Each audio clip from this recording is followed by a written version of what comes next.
Good evening, ladies and gentlemen, and welcome in to Wilmington Wildcats Weekly here on the Christian Internet Sports Network as we get set for Week 8. Holy cow, Week 8 football from Reed Custer tonight. Wilmington hitting the road 6-1 on the year to take on the 3-4 Reed Custer Comets. This game means a lot to both of these teams, but for sure to Reed Custer because they need to win out to get into the playoffs.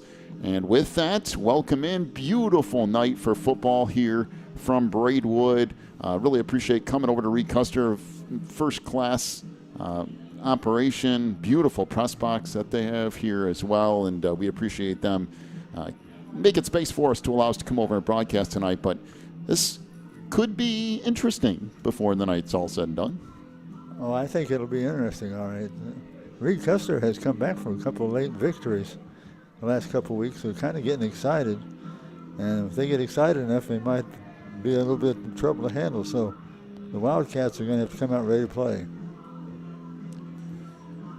Well, both of them out on the field as we speak, going through their warm-ups here tonight. By the way, the JV game went to Reed Custer 22-14. The Cats had multiple opportunities, had a fumble in the red zone, and then couldn't get the ball back at the end after scoring a late touchdown. And the Cats end up losing that one 22-14. And Wilmington on the road for only the third time this year.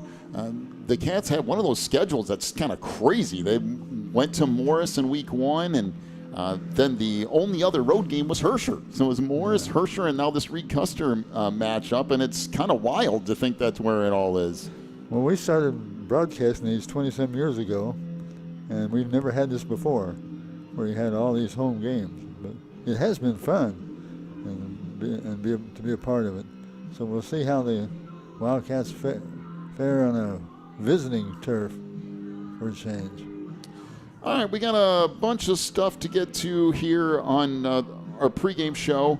We will take ourselves a timeout. When we come back, we'll go over the results from last week, and we'll also look at some matchups that are going on around the area tonight. We also have an interview with Coach Reentz as well as we get set for Week 8. Wow, crazy. We're in Week 8, but we are. Unbelievable. Take a break. Come back with more Wilmington Wildcats Weekly, brought to you by Breezer Construction Company.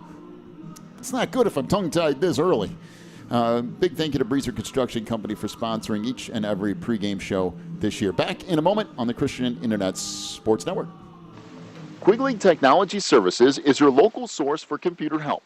They have built numerous websites, including ours, here at the Christian Internet Sports Network. Quigley Technology Services also specializes in virus removal, so your computer will get back to full speed now. And you can trust them for first-class computer repair, including free local pickup and delivery, plus on-site service, including after hours. Contact Quigley Technology Services at 815-293-7844 or stop by at quigtech.com. That's QUIG Tech.com. If you're looking for more information on Wilmington Wildcats football, then check out the Catbackers every Wednesday at 7 at Tuffy's. Each week, Coach Reentz goes over game film, takes questions from the audience, and presents the Offensive and Defensive Player of the Week awards. Plus, you'll get to hang out with other Wildcat fans and get the inside scoop on next week's game. So be sure to check out the Catbackers every Wednesday at 7 at Tuffy's. Teresa's Family Styling Salon in Wilmington is an all-ages salon that will style your hair for that special look. They offer cuts, perms, and coloring for any fashion. They also carry Paul Mitchell and Brocato products. Teresa's Family Styling Salon is located in the Southgate Plaza in Wilmington, and you can call for an appointment at 815-476-1955. That's 815-476-1955. Back here on the Christian Internet Sports Network as we get set for football tonight from Reed Custer. Wilmington hitting on the road to take on the Comets. And a bunch of different things going on throughout the night. But let's get to our results from last week before we get to anything else. Of course, Wilmington defeated Streeter 45-0. It was Herscher 19. I'll come back to that in just a second. Coal City 49-7 over Peatone. Mantino 35-13 over Gibson City Melvin Sibley. Morris blew out Ottawa 42-0. Mount Carmel 35-7 over JCA. Providence 21-20 over Loyola. Wow, what a surprise that is. Loyola being in the position that they're in. Rockridge 61-24 over Mercer County. Seneca continues on their roll with a 16 win over St. Bede. IC Catholic 57-14 over Marmion. It was El Paso 40-0 over Eureka. Plano now at 0-7 on the year, lost to Johnsburg 27-7. Tri-Valley 21-13 over Tremont. And for the most part, that's a lot of the results from scores, at least that you're interested in from last week.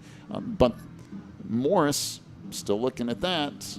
I tell you what, they continue to roll, and they're 7-0, and that loss looks really good for Wilmington right about now. Boy, doesn't it? Wilmington played them a really tough game, the first game of the year. And I think if they had to play them later in the year and had a couple of those guys back, it might even be closer. But it was a lot of fun. Enjoyed it, and I enjoyed keeping up with Morris and finding out how far they can go. There's just a lot of really interesting things going on. JCA kind of struggling and probably won't make the playoffs this year. Providence having a decent season. Loyola not having the same kind of results that they're normally looking at. A little bit of a mix-up going on around the state. Yeah, it is kind of a strange setup this year. And we'll just have to ride out and see how it turns out. Just like we were saying before, Reed Custer. They started out the first of the year very, very cold, not being able to put many points on the board. Now, the last 2 weeks, they pulled off 2 victories right at the end. So now they're getting a little excited in the area, and rightly so. Well, 2 weeks ago, they got a late win against Peatone and ended up winning that 31-28 on a last-second field goal. By the way, I went back and watched that. Really interesting ending there. Last week, right down to the wire with Herscher before losing 19-13. And they come in tonight with, there's a lot of confidence, and there should be in this Reed Custer team because, playing better football. They came into the season, and everybody's looking at it going, I wonder what this is really going to end up being. And so far, for the Comets, it's been a good year one under Coach Joe Turek, who came over from Lincoln Way East. And I don't know if you know this or not, but Lincoln Way East is pretty good at football. And yes, they are. So Joe comes over and trying to reset stuff here at Reed Custer, and so far, not bad. Yeah.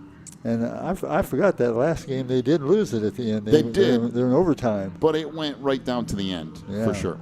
All right, so matchups for tonight. Wilmington at 6-1 at 3-4 Reed Custer. We have that one right here for you. Peatone at 3-4 will host 4-3 Mantino. I just still think that Peatone is a playoff football team. We'll find out tonight. Morris at 7-0 will host 4-3 Sycamore. Sandwich at 2-5 will be hosting 4-3 Woodstock North. Herscher at 5-2 will be at 6-1 Coal City. Although that 5-2 record for Herscher, I don't know if that's going to stand up too well at Coal City tonight. We'll wish him the best. That's right. Streeter at 1-6 will host 6-1 Dixon. IC Catholic at 5-2 will be at 1-6 St. Viator. JCA at 2-5 will be at De La Salle, who's 3-4. JCA needs to win out and then hope to get in with 4 wins. Bishop Mack at 7-0 will be at Chicago Hope, who's also 7-0 in one of the games of the week. Couple of undefeated teams sitting right there for you. Providence at 5-2 will be at Chicago Heights Marion, who is 2-5. All right, we got to take ourselves another timeout. We'll come back after this, get to our interview with Coach Jeff Reitz. This is Wilmington Wildcats Weekly from Breezer Construction Company. Back after this on the Christian Internet Sports Network. Pro Real Estate is a family-owned business established in 1983.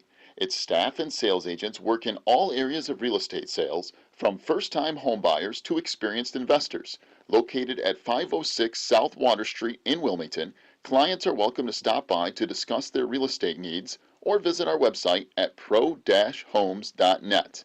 For a private consultation, contact us at 815-476-7916.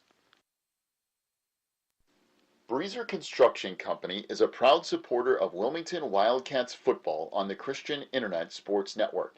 For over 40 years, Breezer Construction Company has led the way in providing quality construction to the industrial, utility, and pipeline industries. For more information on Breezer Construction Company, go to breezerconstruction.com. That's breezerconstruction.com. Or call 815-521-0900. Welcome back here to Wilmington Wildcats Weekly, brought to you by Breezer Construction Company, and joined as always by the head coach of the Wildcats, Mr. Jeff Raints. And Coach, last week, minus Ryan Kettman, had to see a few different things take place, but really took care of business, got a 45-0 win, and again, rotated through a bunch of guys and got some more experience there, and some more looks, special teams too. Yeah, no, it really was. Really happy that everybody got into the game. I thought overall we played a pretty clean game.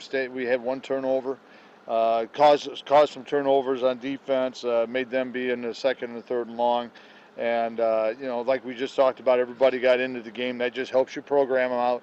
And I talked about it, Cat Backers, the other night, and we talked about this after the game, that it was what we call a T-shirt game, and so we got to get playoff T-shirts for the boys, and so we'll see how.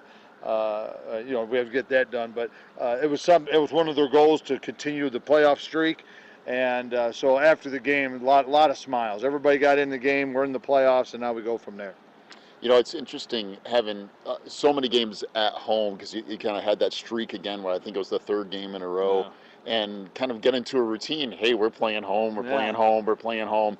Now all of a sudden, you kind of flip the page a little bit and you go 5 miles down the road or whatever, and you play at Reed Custer, but a weird 8-9 matchup with those rivalry games of Reed Custer and Coal City back-to-back, and it's like, okay, now we got to go on the road, and then we come back with that big game, and trying to finish everything, pushing that success further down the line. Yeah, and it's a unique situation with going to Braidwood, and in that they got to win this game to get into the playoffs. So they're going to give us everything they got, let alone, the rivalry automatically amps up this game. But now you throw in that they have to win the game to get into the playoffs. That just makes it that much more special. And so whenever we've gone over there, it's I think it's something different happens, or it might be more turnovers, or just the way it is.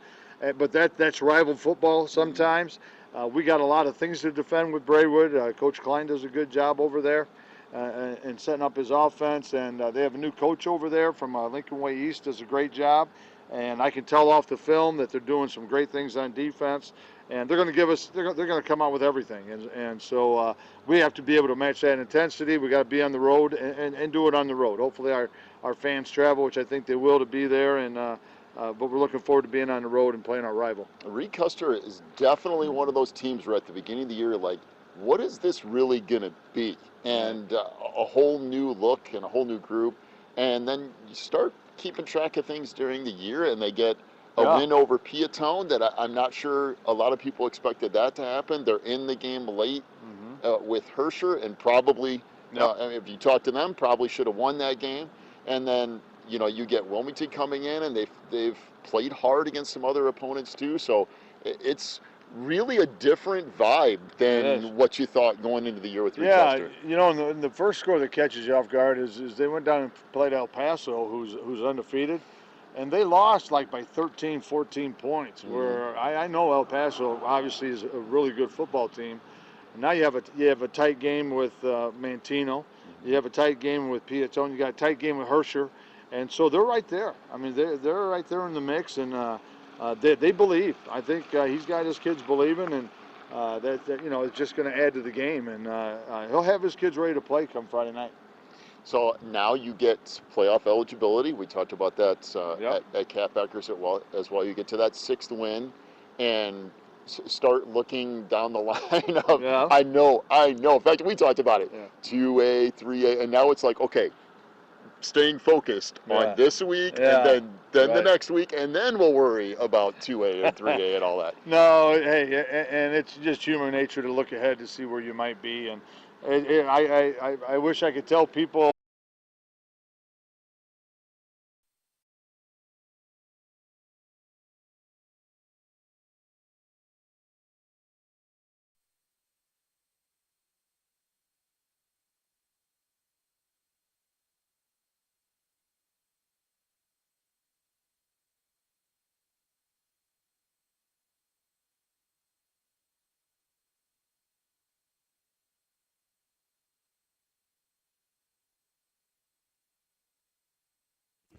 Folks, my apologies for the internet here keeping dropping out. We are on the Wi-Fi at Reed Custer, and it just dropped out for every bit of 5 minutes.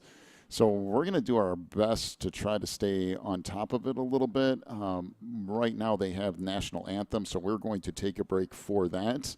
And hopefully this does not continue to be an issue for us tonight, but we will do our best to try to keep up with things here. Back in just a moment. Warren's Collision Center is now at 860 Easy Street in Braidwood. They accept all insurance companies, and as always, customer service is their top priority. Contact Warren's Collision at 815-458-3300, stop by online at warrenscollision.com, or visit in person at 860 Easy Street in Braidwood. Warren's Collision Center is open from 8 a.m. to 5 p.m. Monday through Friday. Warren's Collision Center, where they care beyond the repair.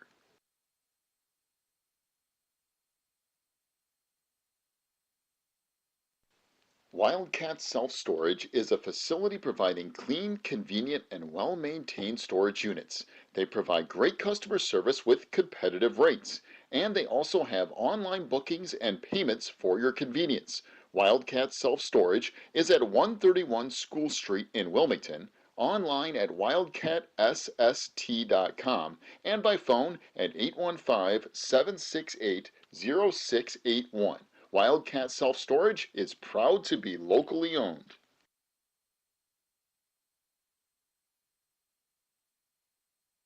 Riverfront Lanes in Wilmington is the place for fun with family and friends. They have leagues and open bowling, along with all the extras, like bumpers for the kids and cosmic bowling. Riverfront Lanes is your party headquarters too. Whether it's a birthday, company outing, or fundraiser, they can take care of you. Visit riverfrontlanes.com for hours and more information, or stop by at 402 South Water Street in Wilmington. The attorneys and staff at Odekirk and Rhodes are here to help during your most stressful legal situations, including criminal cases, divorce, custody, personal injury, and more. Odekirk and Rhodes will be with you every step of the way with aggressive representation that results in positive outcomes. Call 815-306-4864, visit online at odekirklaw.com, or stop by any one of their locations in Joliet, Manteno, Morris, or Wilmington today. Welcome back here on the Christian Internet Sports Network. Just about set for kickoff tonight from Reed Custer. Again, we're going to apologize a little bit here for some of the internet difficulties. Every time we come to Reed Custer, it seems like we can't get a cell phone signal to save our lives, and we're relying upon the Wi-Fi. And if the Wi-Fi works okay, everything's fine. If it doesn't work okay, we are in a little bit of trouble. So we're hoping that we don't have a lot of drops tonight, but just from us to you, if that happens, realize we're doing everything in our power to get it back, and we will do it as quickly as we can. But some things, like we say, are out of our control, unfortunately. Boy. Yeah, you're right about that. Some things we just can't take care of. But we will do our best, as we said. If something goes sideways and it gets bumped off, just give us a few minutes and we'll try to get things logged back on for you. But it's just kind of one of those nights. Okay, the Cats are going to be out in their all-white uniforms tonight with purple numbers and the white paw print inside of the helmet. So it's basically a white-out uniform for them. Reed Custer will be in their black uniforms with gold helmets tonight and white letters. Wilmington won the toss. They deferred to the second half, so the Cats will kick off right to left here tonight. Evan Ostheim will do that, and we'll get this whole thing underway here momentarily.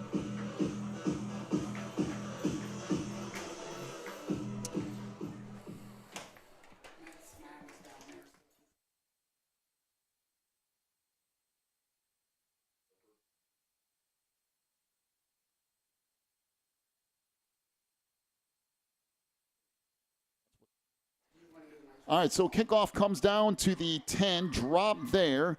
Now on across the 20, near the 22. And that's it on the return for Caden Klein for Reed Custer. And the Comets will have it 1st and 10.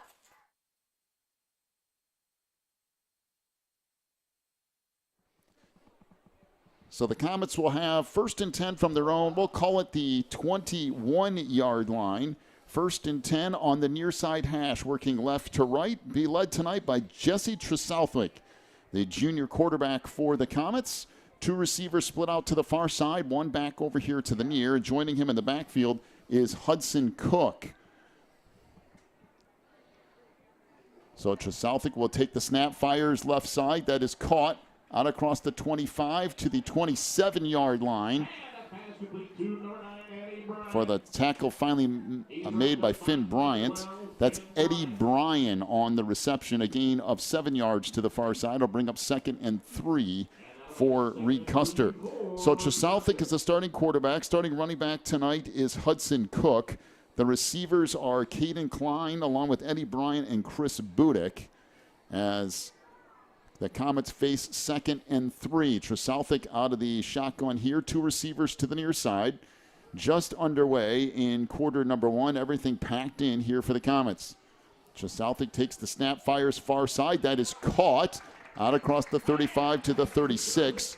Caden Klein on the reception will pick up 8 yards and a Reed Custer 1st down. So, again, a couple of receivers to the near side, 1 to the far. The offensive line tonight, Alejandro Fierro will get the start at center for Reed Custer. There is a 64 out there that's not in our program. Alex Rodriguez, Dane Dabalik, Corbin Neese, and Christian Mounts will be the other starters on that offensive line for the Comets. And now up under center is Tresouthwick. Make that snap back into the backfield. That's stacked up. My bad. I thought Tresouthwick was under center. That was a running back up close to the center. Tresouthwick out of the gun, takes the snap and tried to run it himself and goes nowhere. No gain on the play. It'll bring up 2nd down and 10 for Reed Custer. 10:48 to go, opening quarter. Again, 1 receiver over to the far side and 2 back to the near. Already a little bit of a surprise. A couple passes. So Hudson Cook just behind Tresouthwick out of the more pistol formation here. Will hand it off up the middle. And Hudson Cook stacked up after a gain of a couple of yards. Will Wilson in on the stop for the Cats, along with Logan Van Dyne. It'll bring up 3rd down and 8 for Reed Custer. Hudson who? Hudson Cook, the running back for the Comets, number 23. So 2 receivers to the far side, 1 back to the near, 3rd and 8 out of this shotgun formation. The Cats showing 4 down linemen here. Everybody kind of packed in for Reed Custer on 3rd and 8. Receiver in motion from the far side, comes to the near. Handoff, I believe this is Klein, and he gets absolutely upended at the 36 by Van Dyne. Moran in there as well. That will go nowhere, and it will bring up 4th down and 9 after a loss of a yard, and Reed Custer going to be forced to punt it away. So good to see Ryan Kettman back out there. He'll get set to return the punt here. 4th down and 9 from the Reed Custer 36 off the near side hash.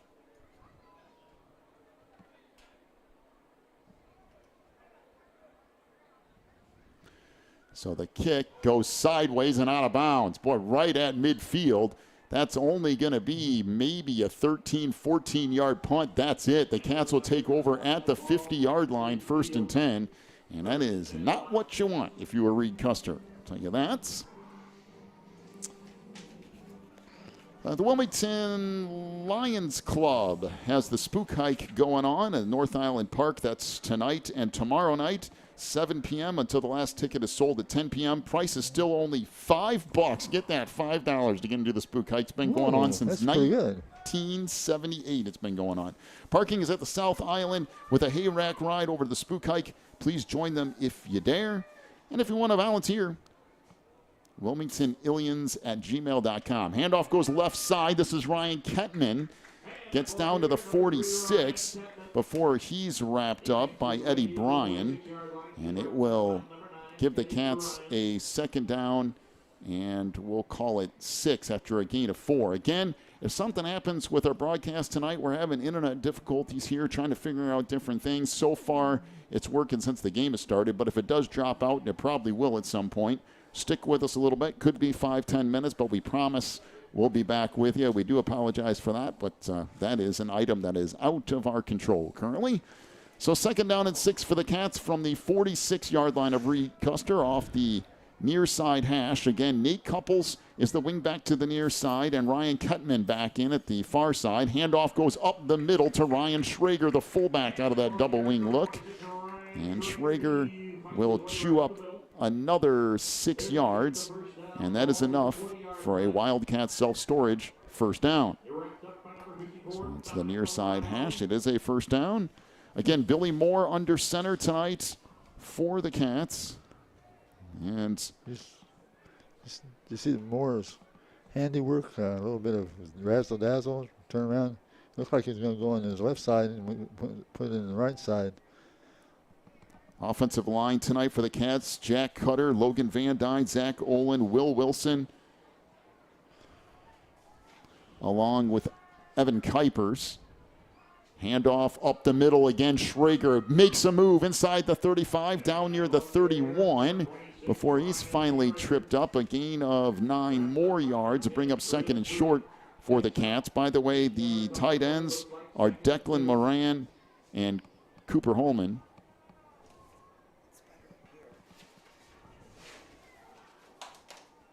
So the Cats face a 2nd and a yard at the Reed Custer 31. Again, the last couple of weeks you've seen a lot of fullback options for the Cats. Yeah, I tell you what, they just keep adding a little bit more to the mix. Each time it gets a little bit more difficult to tight end split out wide. Handoff goes to the fullback yet again. That Schrager will pick up a yard, maybe 2. We'll give him 2 yards.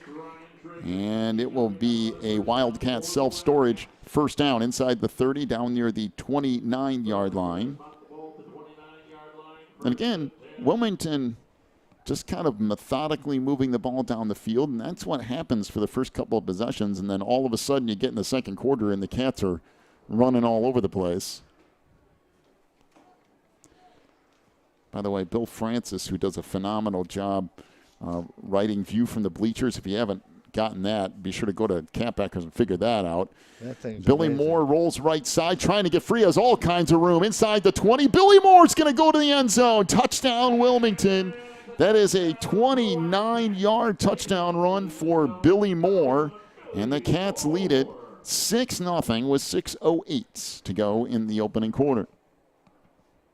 Boy, you let Billy get to the outside, and it's a problem. I'll tell you what, when they finally got Billy involved, he has been a major part of the offense. So the Cats will get set to attempt the extra point here. 6:08 to go opening quarter. Wilmington leading it 6-0. So Evan Ostheim on to attempt the extra point. Kuipers to snap and Bryant to hold. Kick from Ostheim is good. Wilmington leads it 7-0 with 6:08 to go opening quarter. Take a break. Back with more Cats football after this on the Christian Internet Sports Network. Spins and Needles on Davie Lane is your local sewing shop in the Wilmington area. They specialize in sewing machine repairs and cleaning. Spins and Needles also has sewing supplies, quilt fabrics, sewing notions, and custom wind spinners. Stop by Spins and Needles at 614 Davie Lane in Wilmington from 10 to 4 Tuesday through Thursday and Friday and Saturday from 10 to 3. Or call 815-592-1183 for Spins and Needles. The Wilmington Chamber of Commerce at wilmingtonilchamber.org represents Wilmington businesses in many ways, including Employee of the Month, job postings, a full directory, event listings, ribbon cuttings, and more. They are also proud to announce their office location at 616 Davie Lane in Wilmington. WilmingtonILChamber.org is the source for all things business related in Wilmington. Cats will get set to kick off from their own 40, kicking off right to left as Reed Custer will get their second opportunity here on offense. I will tell you this much. Wilmington has been very stingy defensively over the last number of weeks. We'll talk about that in just a second. Kick from Evan Ostheim comes back deep and will go into the end zone.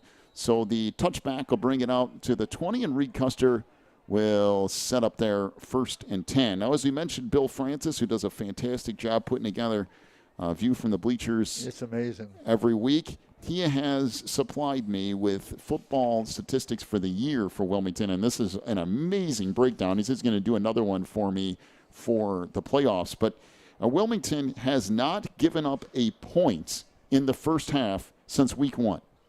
Really? They have not given up a point in the first half since the first week of the season against Morris. Not a one. And in the last 3 weeks, Wilmington hasn't given up a point at all. If you go back to Hersher, they gave up 14. Wow. And one of those was late. So this Wilmington defense does not give up a lot.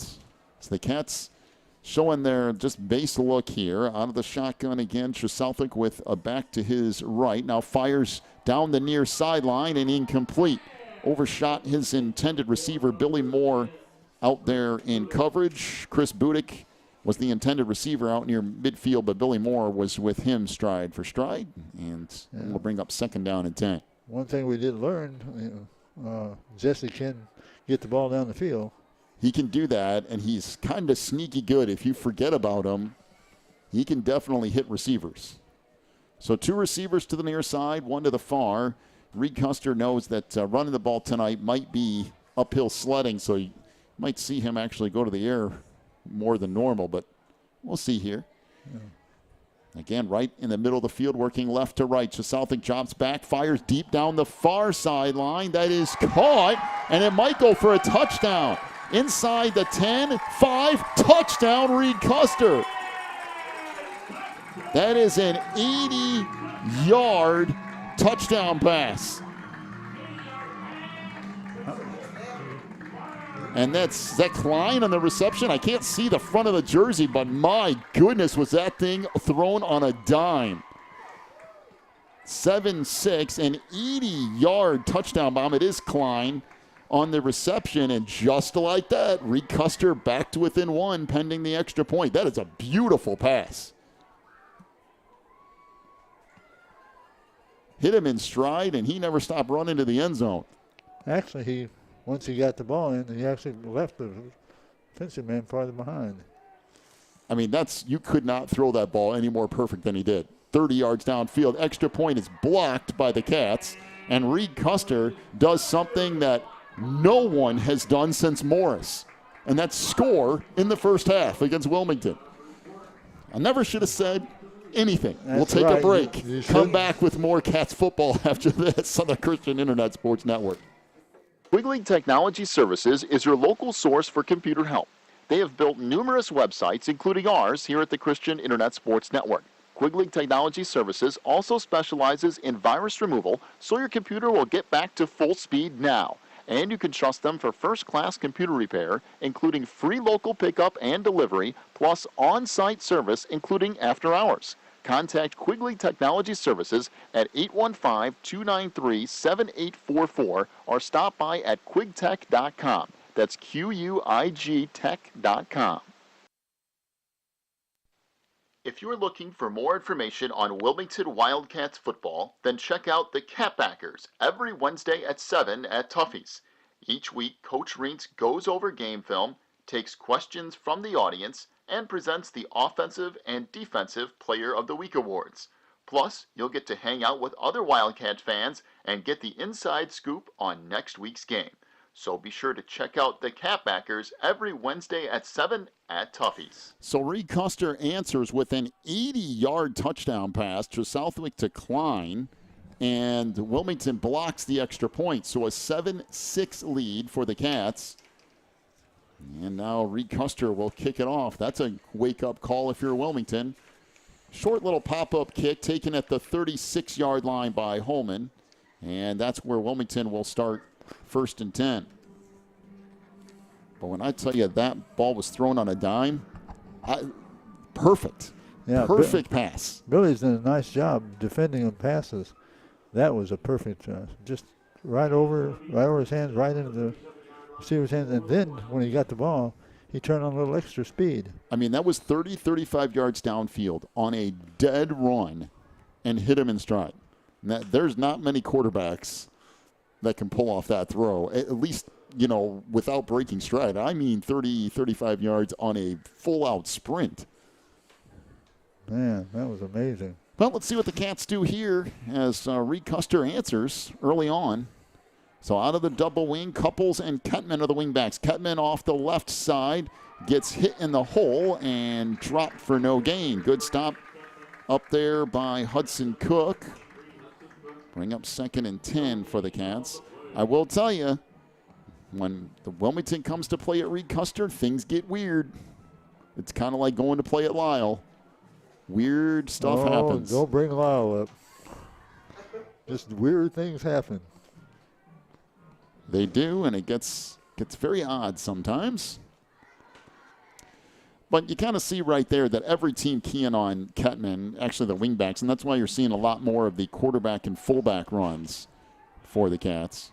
All right, out of the double wing, 2nd and 10 from the Wilmington 37. Billy going to keep it to the far side, cuts it back, and he's got nowhere to go. Loss of a couple yards on the play. So nothing doing there. Good job by the outside of that Reed Custer defense. Jaden Sanchez makes the stop, and it'll bring up 3rd and 12 for the Cats back at their own 35. It's kind of interesting to see how Reed Custer is attacking this tonight. But if there's one thing that Reed Custer knows, it's what Wilmington does. Stopping it is the problem, but yeah, everybody knows what they're going to run. Well, the Cats find themselves in 3rd and 12 with the wide splits at tight end here. Kedman gets the handoff left side, and there is nothing doing there, and there's a flag late. A pink flag at that. See what this is. Boy, Wilmington just nothing up front so far tonight. It looks like it would be really no gain on the play for Ketman, and it is holding on Wilmington, and Reed Custer is going to decline this. Well, Wilmington goes nowhere, their second drive of the game, and it'll bring up 4th down and 12. I'm going to tell you right now, we said you better be ready and come across town to play this game, because Reed Custer, this is like last gasp. This is their entire season tonight. And they wait all year long for this game. In case you didn't realize that a few years ago with the Beat Wilmington T-shirts that they wore all year. Yep, they sure did. Back, that team was really good, though. Man, was it good. They were really good. So Holman with the kick. Boy, that is a beautiful punt. That's going to go over the head of the returner, inside the 10, inside the 5, and rolls dead at the 2-yard line. Wow. Holy cow. What kind of a kick was that? And there's a flag down at midfield. I mean, that was insane. I think it's on the block that they threw coming across the 50-yard line. That's something like a 64-yard punt, 65-yard punt. Way that pass went, Wilmington's going to need it. I don't know what this flag is for. It's right at the 50-yard line. Typically, that would be on the return team for holding or something along those lines. It almost would never be on the kicking team that far downfield. But they got in. He interfered with the guy coming down to cover the kick, and they both went down. Their feet tangled. Holding on Wilmington?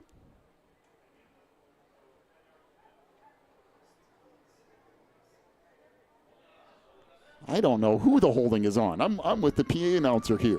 They pointed to Wilmington, then pointed to Reed Custer, and then pointed back to Wilmington, and then pointed back to Reed Custer. So I'm not sure who that's on, quite frankly. So it's against Reed Custer, but the ball was only at the 2 to begin with. So 1st and 10 from the Reed Custer 1. Cluster formation to the near side. And Southwick out of the end zone here. takes the snap, drops back, looks far side, fires incomplete as Billy Moore out there in coverage. It was intended for Bryant, Eddie Bryan, and Eddie Bryan didn't even really get his hands on it. It was knocked away out in front of him by Billy Moore. It'll bring up 2nd down and 10. Boy, you got a wake-up call early in this game. Yeah, you sure did. Reed Custer, an 80-yard touchdown pass, and then they hold Wilmington to -2 yards in the next drive, and all of a sudden, if you're Wilmington, you're like, okay, it's time to kick it into high gear. Southwick rolls right side, looking downfield, and he's dropped right at the goal line. They're going to give him the 1-yard line. Moran wraps him up, but barely got out of the end zone, almost a safety, and it'll bring up 3rd down and 10 from the 1-yard line for Reed Custer. Boy, this Wilmington defense really needing a stop right here to hold the Comets deep in their own territory. We'll see what Reed Custer has. You definitely don't want to give up a safety here if you can get away with it. But better a safety than a pick 6 or something crazy.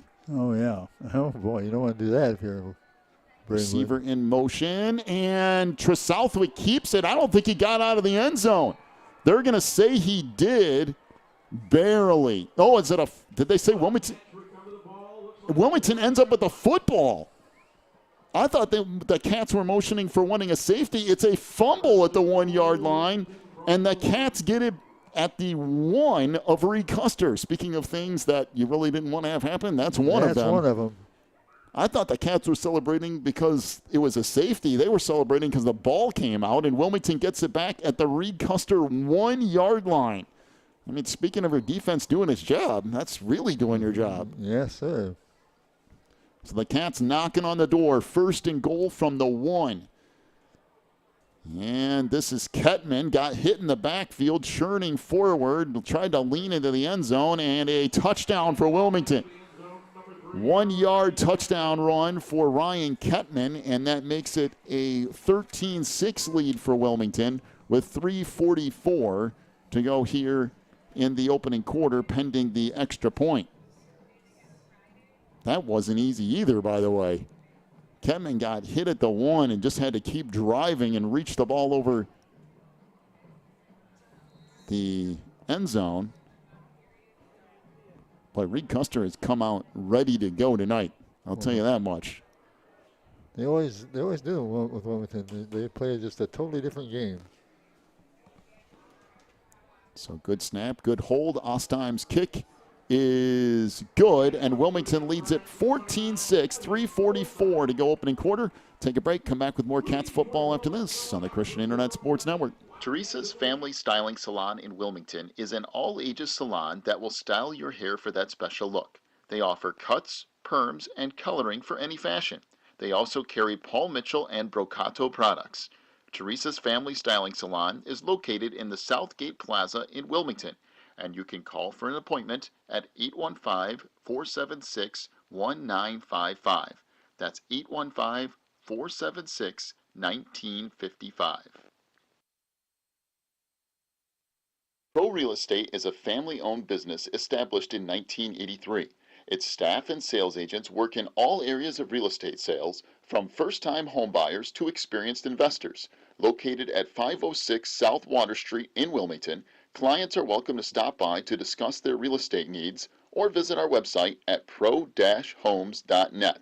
For a private consultation, contact us at 815-476-7916.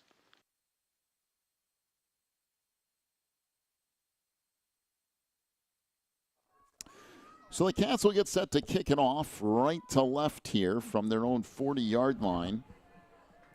As we mentioned, the first points that Wilmington has given up in the first half since week 1. Kick comes down to the 11. Taken out across the 20. Fumble again in the backfield. And Reed Custer very fortunate to get back on top of it as it popped free. And the Comets do get the ball back, but very fortunate to not turn the ball over there. Wow.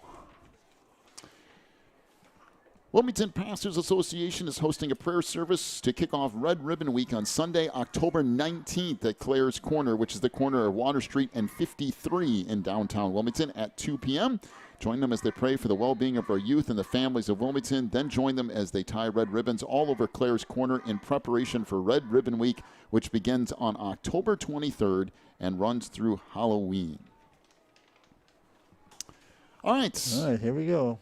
Reed Custer will have it 1st and 10 from their own 16-yard line. Again, out of the gun, Southwick drops back, looking over the middle of the field, now trying to scramble away. Moran chasing him, and he'll fire it out of bounds, incomplete, as Moran got in there in a hurry and bring up 2nd and 10 for Reed Custer.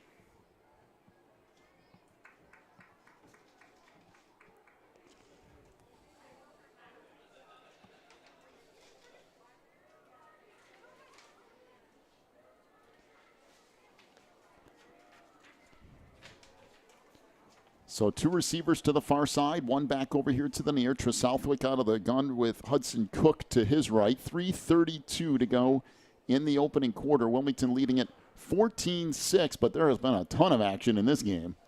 Off that far side hash again. Southwick takes the snap, drops back, looking right side, fires it deep again down the near sideline, and Billy Moore almost picked it off.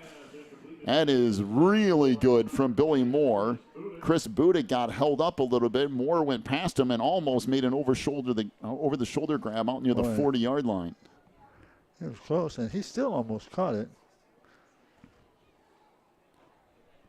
So 3rd down and 10 for Reed Custer from their own 16. Again, Wilmington trying to force the Comets to punt and give up really good field position here. 2 receivers to the near side, 1 to the far. Southwick more out of that pistol look here.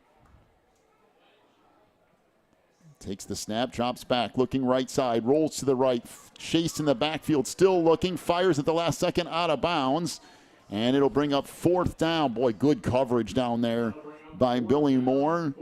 And Reed Custer going to be forced to punt it away. Now, other than that one bomb, that was an unbelievable pass from Southwick. Reed Custer has not done much offensively. That was 80 yards in one play.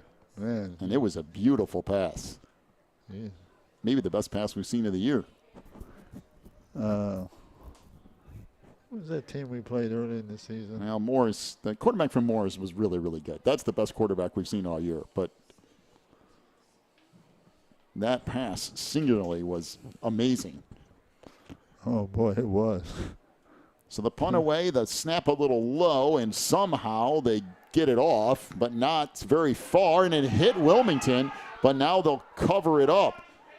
Boy, that bounced backwards at the 30-yard line and went off of Colin Van Dyne, but he was smart enough and alert enough to jump back on it at the Reed Custer 34-yard line. So that's where Wilmington will start 1st and 10. That was almost a tragedy. That was close to being a problem. You are correct. Well, the Cats, the last go-around on offense, not much doing. Matter of fact, they lost 2 yards on their last set of downs. I mean, other than the 1-yard run, the set of downs before that, this last set of full downs for the Cats, they lost 2 yards. And even on that touchdown run, there wasn't a lot of room. No, he had to fight his way in. Well, I'll tell you how bad it's been.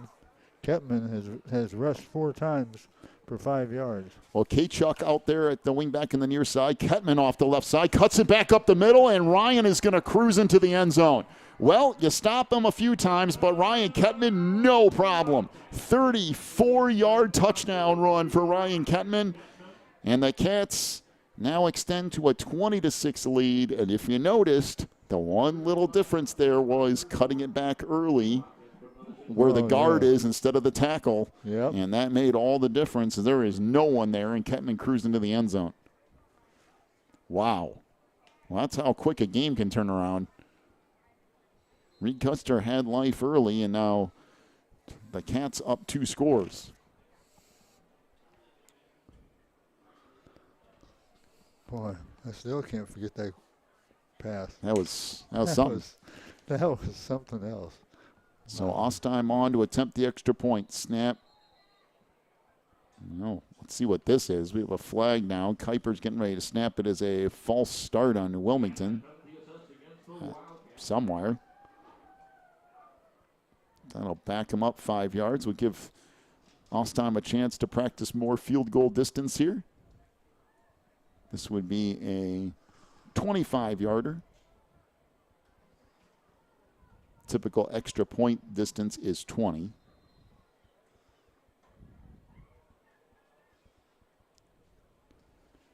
There's another false start. What are they doing? I don't know, and that time it's Oland.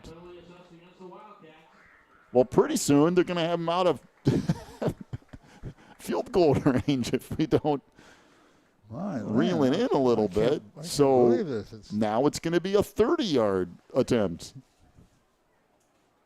I'm not sure what's happening. So snap, the hold, the kick from Ostheim is no good. He shanked it to the left, and that was just a whole lot of weird going on in that extra point.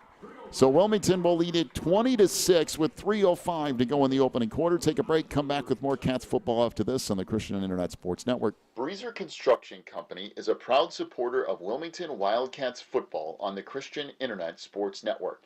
For over 40 years, Breezer Construction Company has led the way in providing quality construction to the industrial, utility, and pipeline industries. For more information on Breezer Construction Company, go to breezerconstruction.com. That's breezerconstruction.com. Or call 815-521-0900. Warren's Collision Center is now at 860 Easy Street in Braidwood. They accept all insurance companies, and as always, customer service is their top priority. Contact Warren's Collision at 815-458-3300, stop by online at warrenscollision.com, or visit in person at 860 Easy Street in Braidwood. Warren's Collision Center is open from 8 a.m. to 5 p.m. Monday through Friday. Warren's Collision Center, where they care beyond the repair. So the Cats have it teed up at the 40, getting set to kicking off right to left. And comes down to the 3-yard line. 15, 20, 25. And that's about it. And that's where Reed Custer will start 1st and 10.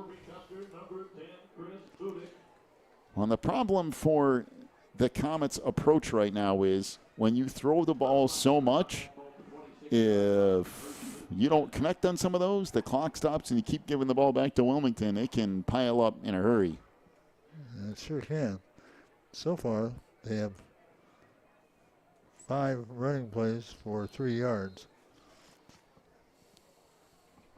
And really, the passing game, now the first drive had a couple of short passes. Yeah. And then, of course, the bomb. Why don't they go back to the short pass? On the second drive. Well, I'm not exactly sure. I mean, the Cats are really coming up in coverage on some of these, too, so it kind of cuts that down. So rolling right side, Southwick looking downfield, fires. There's one of the shorter passes caught by Klein. And the tackle made by Kettman out at the 34, maybe the 35. We'll see where they put that down. It is a gain of 8 yards on the pass to Klein. They'll set Reed Custer up with 2nd and 2. And that's the kind of stuff right there, you were just talking about, 5-yard passes and things along those lines. And then every now and then look downfield. But you try to go downfield every time, the Cats are going to make that adjustment. So 2 receivers to the far side, 1 back to the near. Again, out of the gun is Southwick. Nobody back there with him this time. Takes the snap, going to keep it himself, and going to get a yard, trying to get that first down. He might get enough for that. We'll see. He will pick up 2 yards, and they Reed Custer first down out to the 36-yard line. Who carried the ball? Southwick, the quarterback, they kind of stacked everything on the inside. He only needed 2 yards, and that's what he got, was 2 yards. I do like the approach that Reed Custer has taken tonight, though.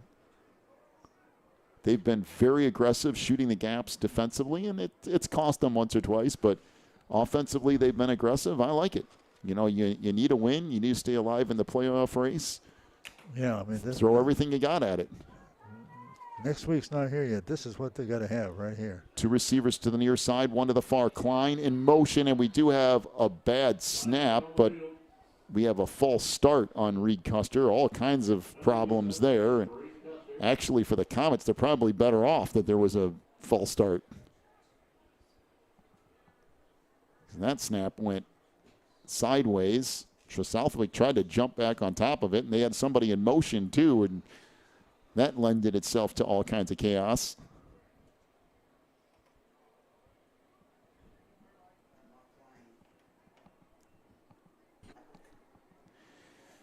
So just a little reminder here, if we do happen to get bumped off, and some of us are getting bumped off right now on our connection, we might drop connection for a few minutes, but we will be back as soon as we can if that does happen. Right now we're okay, but if we do get bumped off, that's the plan. Just so you know, the internet's been very spotty tonight, so we'll just play it out as it comes. 2 receivers to the near side, 1 to the far. Southwick out of the gun, drops back, fires deep down the right sideline, has a receiver, but he's out of bounds. That is Chris Budick. Bryant out there in coverage down to the Wilmington 40, but that's no good, and they'll bring up 2nd down and 15 for Reed Custer.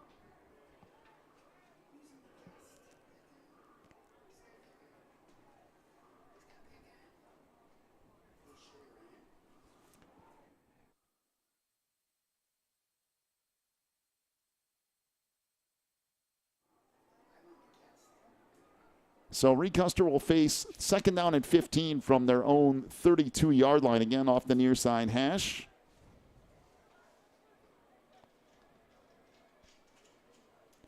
Southwick out of the gun.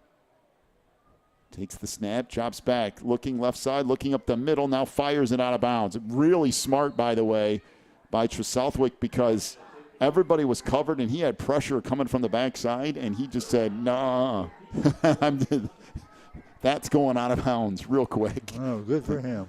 Actually, really, really smart. Now we have a very late penalty flag, and I mean really late. They just threw it now. So we're talking. There was a holding on them. A good. Against Reed Custer. I don't know if that's what they call. They call it intentional grounding on Reed Custer. What? Okay. It was to the short side of the field, and there's another flag. Or did he throw the flag over to the near side? No, a sideline warning on Reed Custer. So you can relax now. That is the coach. You're going to be quiet or something's going to happen. That's what that flag is.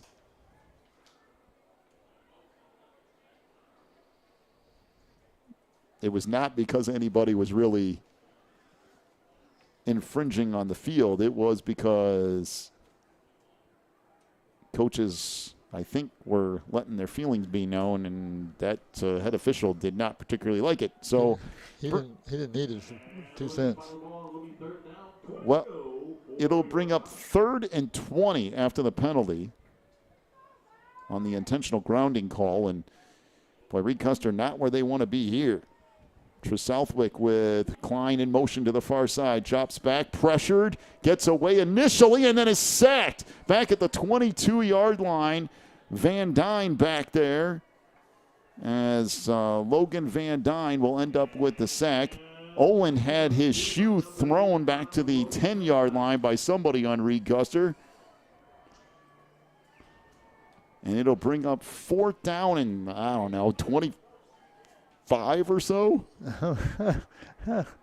What, you give a loss of 5 yards? Or? So now the coaching staff from Reed Custer not happy about something else.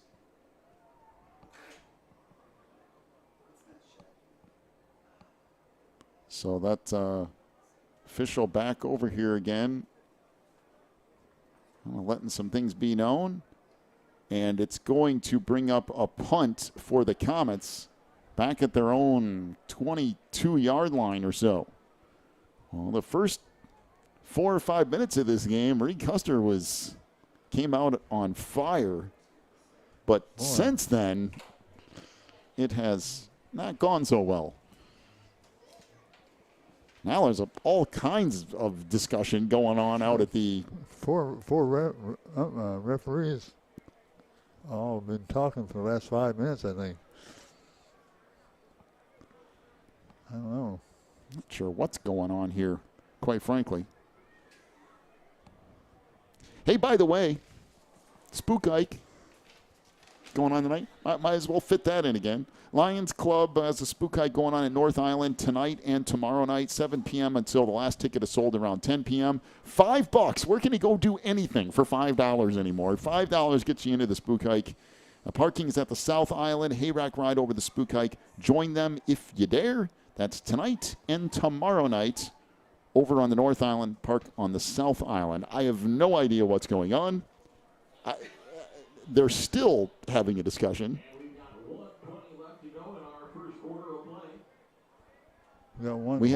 We had all of that happen.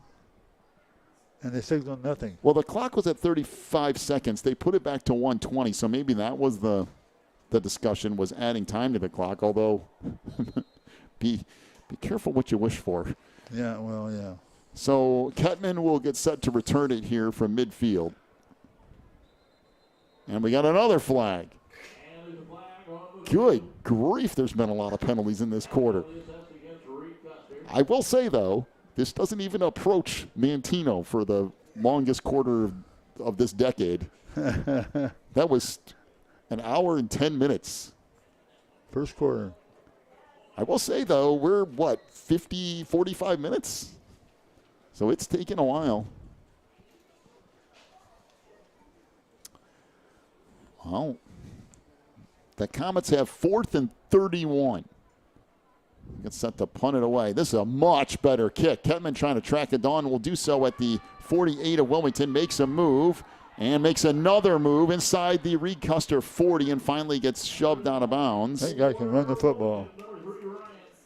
And Wilmington set up with 1st and 10 in very good field position at the Reed Custer 37-yard line.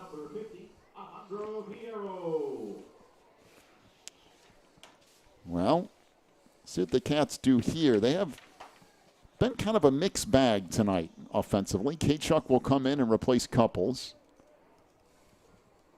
Kettman did end up with a touchdown run last go-round, but has had a rough go of it for the most part tonight. Yeah. Although it's only the first quarter, but he did get that 34-yard touchdown run. All right, so Kettman to one side, Kachuk to the other. Again, wide splits for the tight end here. 1st and 10 from the near side hash, moving right to left from the 37. This is Kachuk, breaks free, and he's going to go to the house again to the end zone. 37-yard touchdown run for Hunter Kachuk, and the Cats lead it 26-6 with 1:01 to go in the opening quarter. Boy, Hunter made one move around the line of scrimmage and was gone.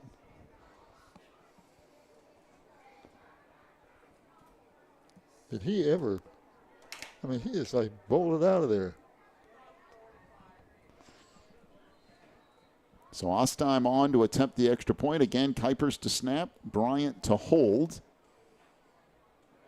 Wilmington putting a bunch of points on the board in this first quarter. Good snap, good hold. The kick from Ostheim is good, but line drive kick, and Wilmington leads it 27-6 with 1:01 to go in the opening quarter. Take a break. Come back with more Cats football after this on the Christian Internet Sports Network. Wildcat Self-Storage is a facility providing clean, convenient, and well-maintained storage units. They provide great customer service with competitive rates. And they also have online bookings and payments for your convenience. Wildcat Self-Storage is at 131 School Street in Wilmington, online at wildcatsst.com, and by phone at 815-768-0681. Wildcat Self-Storage is proud to be locally owned. Riverfront Lanes in Wilmington is the place for fun with family and friends. They have leagues and open bowling, along with all the extras, like bumpers for the kids and cosmic bowling. Riverfront Lanes is your party headquarters, too. Whether it's a birthday, company outing, or fundraiser, they could take care of you. Visit riverfrontlanes.com for hours and more information, or stop by at 402 South Water Street in Wilmington. All right, so the Cats will get set to kick off again from the 40-yard line, right to left yet again for Ostheim. Here's a line drive kick taken at the 18-yard line. That's actually a pretty good catch. Across the 30, out to the 35, near the 36, and that's where everything will get stacked up. That's a pretty good return, though. Nice grab on the kick from Eddie Bryan, and then he returns it out to the 36-yard line. Yeah, Eddie Bryan, he's got some capabilities with him.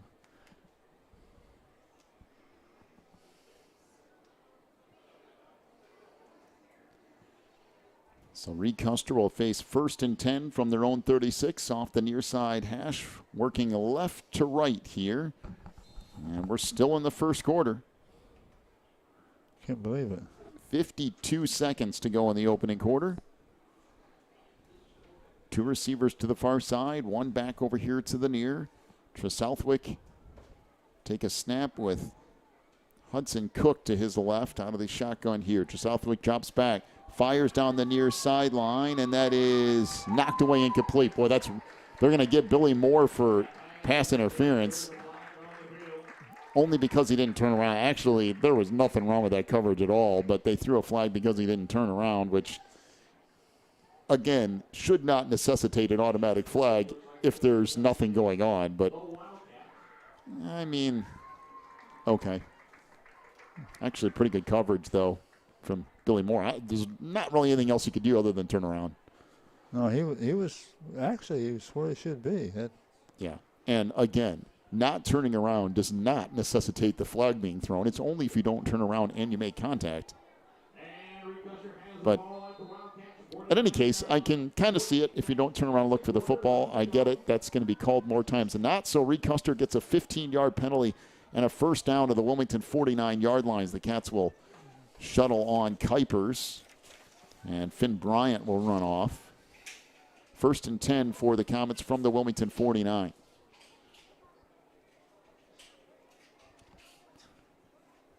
Again, out of the gun here. Direct snap to the running back. That goes nowhere. A loss of 2, maybe 3 yards.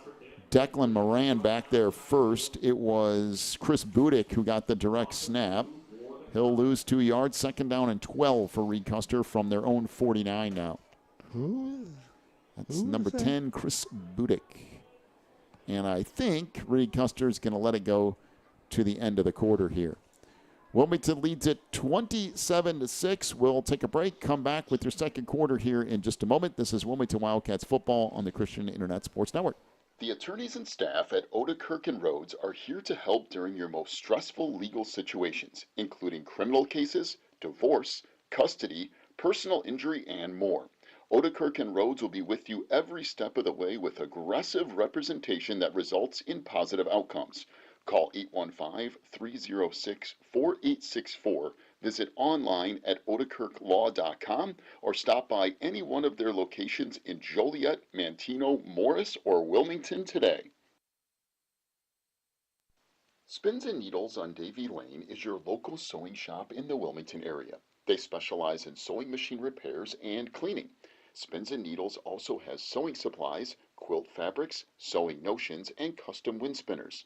Stop by Spins and Needles at 614 Davie Lane in Wilmington from 10 to 4 Tuesday through Thursday and Friday and Saturday from 10 to 3. Or call 815-592-1183 for Spins and Needles. The Wilmington Chamber of Commerce at wilmingtonilchamber.org represents Wilmington businesses in many ways, including Employee of the Month, job postings, a full directory, event listings, ribbon cuttings, and more. They are also proud to announce their office location at 616 Davie Lane in Wilmington. WilmingtonILChamber.org is the source for all things business related in Wilmington. So the Cats lead at 27-6 as we get set for the start of quarter number 2. Reed Custer 2nd and 12 from their own 49. Off the far side hash, working right to left. Pass is incomplete. There is a flag from way over on the near sideline toward the middle of the field. And I mean, I think it's is it pass interference on Reed Custer? Maybe there was a pick out there somewhere. But I mean, that near side official, he chucked it out there in a hurry. He wasn't waiting on anybody. He definitely was not. So Reed Custer getting in worse and worse position here. This is going to be a 15-yarder, or a 10-yarder, sorry. It'll go back to the 39 of Reed Custer. So it's 2nd down and 20. Last drive, Reed Custer ended up with 4th and 31 at one point. 2 receivers over here to the near side. One to the far, Southwick with Hudson Cook to his left. Again, out of the shotgun here. Takes the snap. Will hand it off to Cook. Made an initial move and then gets stacked up after a gain of a couple, maybe 3 yards. Boy, Wilmington all over that on the far side. Looks like Kachuk ended up making the stop, and it'll bring up 3rd down and 18.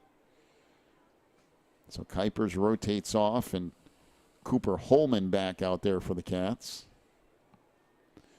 3rd down and 18 from the Reed Custer 42-yard line. 2 receivers to the near side, 1 to the far. Again, out of the shotgun is Southwick with Cook to his left. From that far side hash, right to left, as takes the snap. Southwick drops back, gets pressured from the backside, now fires it down the near sideline, almost intercepted by Ryan Kettman at the 40-yard line of Wilmington. Pass was intended for Chris Budick, and it'll bring up 4th down and 18, and the Comets are going to be forced to punt it away here. 11:02 to go in this first half.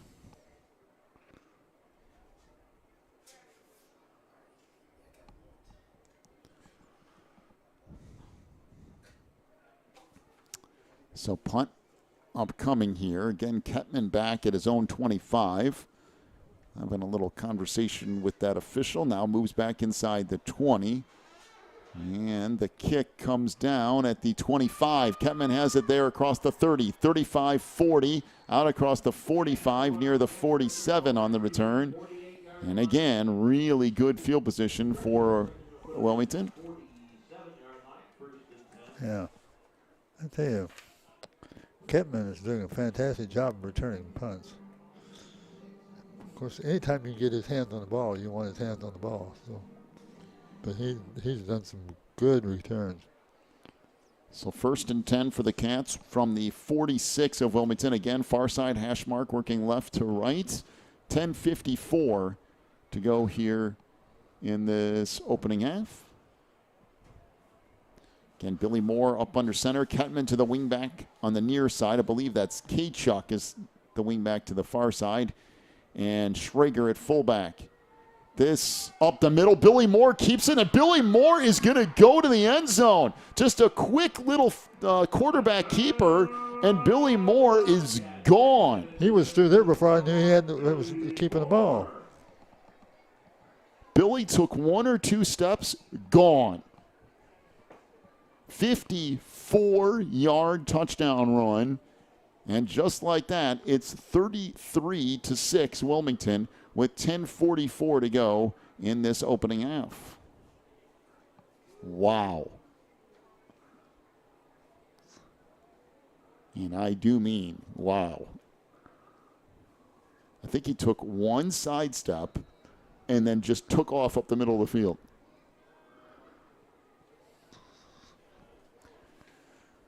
All right, so Kuipers to snap. Bryant will hold. And the kick from Ostheim is good. And Wilmington leads it 34-6 with 10:44 to go in the opening half. Take a break. Come back with more Cats football after this on the Christian Internet Sports Network. The Wilmington Chamber of Commerce at wilmingtonilchamber.org represents Wilmington businesses in many ways, including Employee of the Month, job postings, a full directory, event listings, ribbon cuttings, and more. They are also proud to announce their office location at 616 Davie Lane in Wilmington. WilmingtonILChamber.org is the source for all things business related in Wilmington.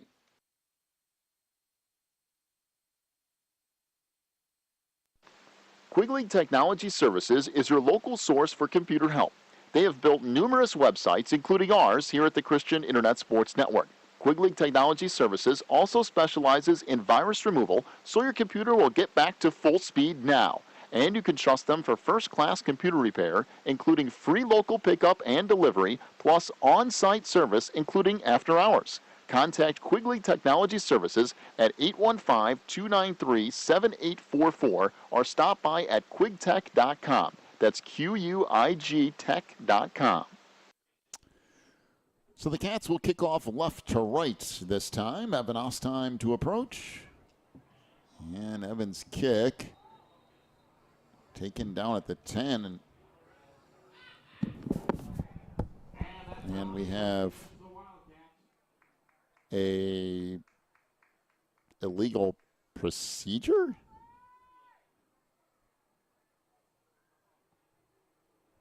Is that a play you usually blow dead in the kickoff? I thought it was a play you added 5 yards on if you wanted. Maybe not. Well, it makes more sense what you say, but. Or, re-kick or add the 5 yards on. Anyway, it doesn't matter. They'll back it up to the 35, and now Ostheim will get set to kick off again.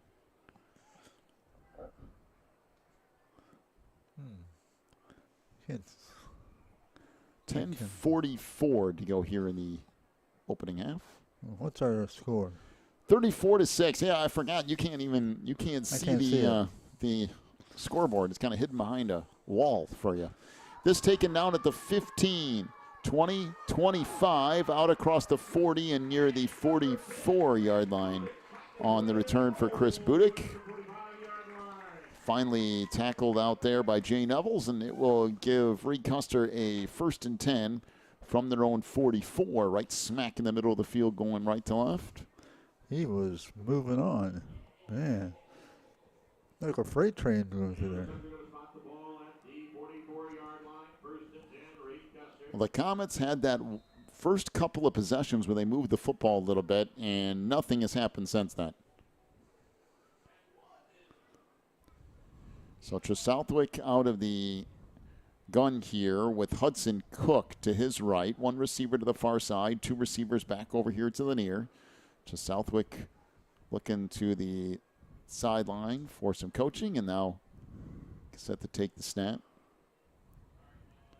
Hand off to Cook. Nice patient run by Cook.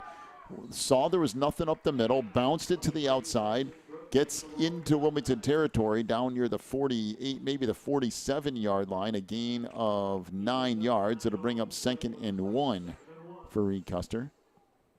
I kind of like that.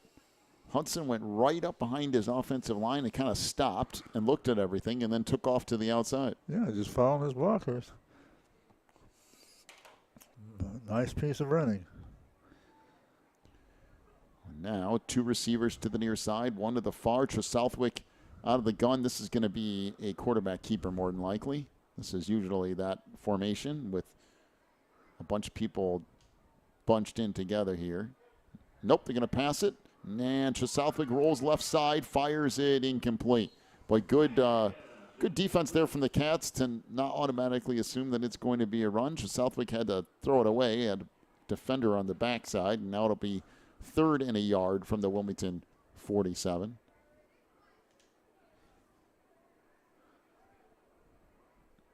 Cats just doing their job, making sure they go with whatever the play is. Yeah. Yep. Now they'll come back to the same formation here, and I would be really surprised if it's not a quarterback keeper this go around. The same exact look they just had. 2 receivers to the near side, 1 to the far. Southwick by himself out of the gun with 2 tight ends tucked in right behind the left side of that line, and there is the keeper. And I don't know if he got there. It's close. Wilmington cut that down in a hurry. They're going to give them the first down, though. Gain of a yard.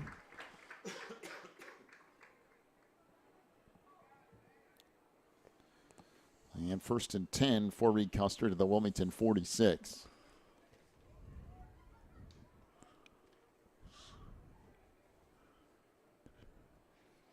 Clock running a little bit here. We haven't seen that a whole lot so far tonight. Yeah, we've been basically a stop clock.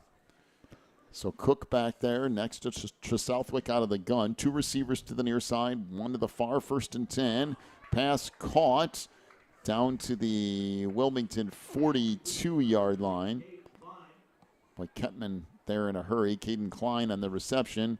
He will pick up 3 yards and bring up 2nd down and 7.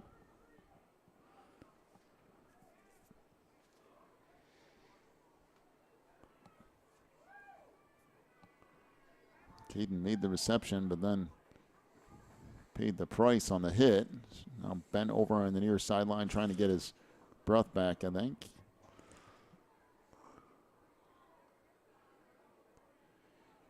So 2nd and 7 from the Wilmington 43 off the near side hash, right to left. Handoff to Cook up the middle. There is nothing doing. The Cats all over that. 2, 3, 4 guys back there. Declan Moran, K. Chuck both combined on the stop.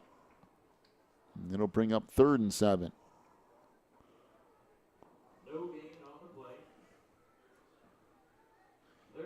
Again, Wilmington rotating in a couple of guys, including Van Dyne. Bryant back in there as well. So 3rd down and 7 from the Wilmington 43. 2 receivers to the far side, 1 over here to the near. Southwick out of the gun with Cook to his right. Takes the snap, drops back to pass, pressured up the middle, tries to roll to the left, and is hit as he throws it, and that's out of bounds. Holman gets back there in a hurry, and it'll bring up 4th and 7. Cooper Holman comes up holding his right arm. That's not a good sign for the Cats as he'll head off to the far sideline.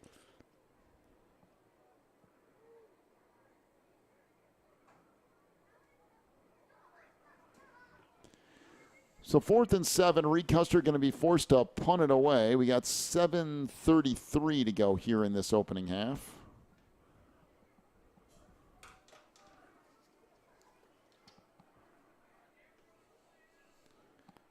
And the kick almost blocked, goes out of bounds.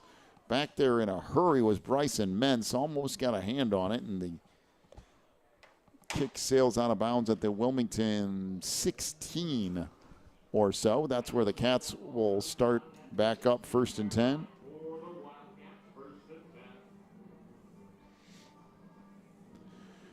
Well, again, the Cats, they do get the ball to start the second half. So time-consuming drive here, get in the end zone, get the ball to start the second half, get a running clock, and keep this thing moving. But one thing at a time here tonight.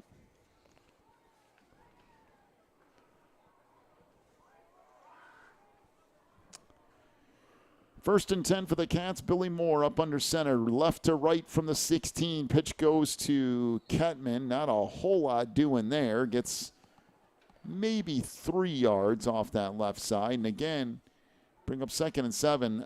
The one thing Reed Custer has done tonight is thrown everybody into that tackle gap and try to keep Kettman from getting yards. And that's worked until Wilmington's done anything different. And then it hasn't. So 2nd down and 7, under 7 minutes to go here in this first half. Again, Wilmington, just like usual, going to use every second of that play clock, which coincidentally is not working. So if you're going to look down there and see how much time is left on the play clock, you would be ill-informed because it's not moving. Out of the double wing here, Kettman in motion again, gets the pitch left side, around the end, out across the 25, near the first down marker, out to the 27-yard line. So Kettman will pick up 8 yards and enough for a Wildcat self-storage first down. Out to the 27, to the far side hash now, and the Cats chewing up some clock here.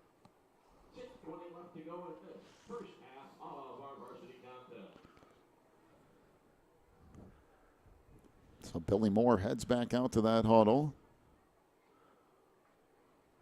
Cats with a 1st and 10, again from the 27. The tight ends split way out here. Handoff up the middle of the fullback. That's Schrager, who eventually gets tripped up, but not before a decent gain there at first down out near the 34-yard line. So the fullback dive will get Schrager about 6 yards we'll give him. Say it's 2nd and 4. Almost 7 yards. Wilmington, no issues here with burning through all of this clock. Now everybody packed back in. The tight ends right off the edge of the tackles. And pitch comes right side. This is Couples, cuts it back up the middle, and he's gone. Inside the 40, Couples is going to cruise to the end zone. No chance that Reed Custer is going to catch Nate Couples. He's gone. Boy, he's flying.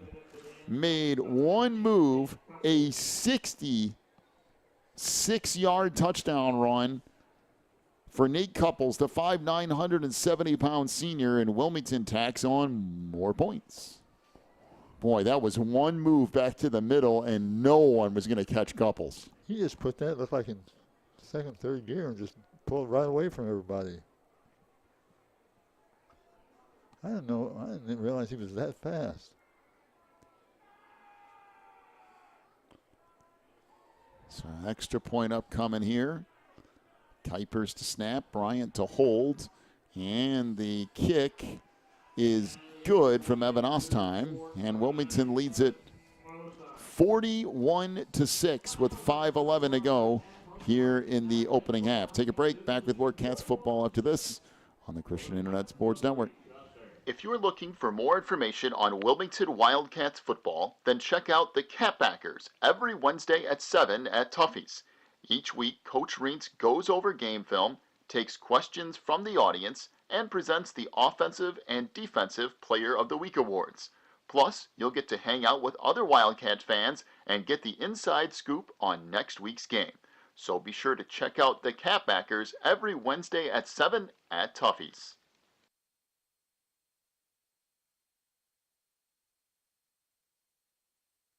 Teresa's Family Styling Salon in Wilmington is an all-ages salon that will style your hair for that special look. They offer cuts, perms, and coloring for any fashion. They also carry Paul Mitchell and Brocato products. Teresa's Family Styling Salon is located in the Southgate Plaza in Wilmington, and you can call for an appointment at 815-476-1955. That's 815-476-1955. So the Cats will get set to kick it off again, left to right from the 40-yard line. This game was really interesting for about the first half of the first quarter.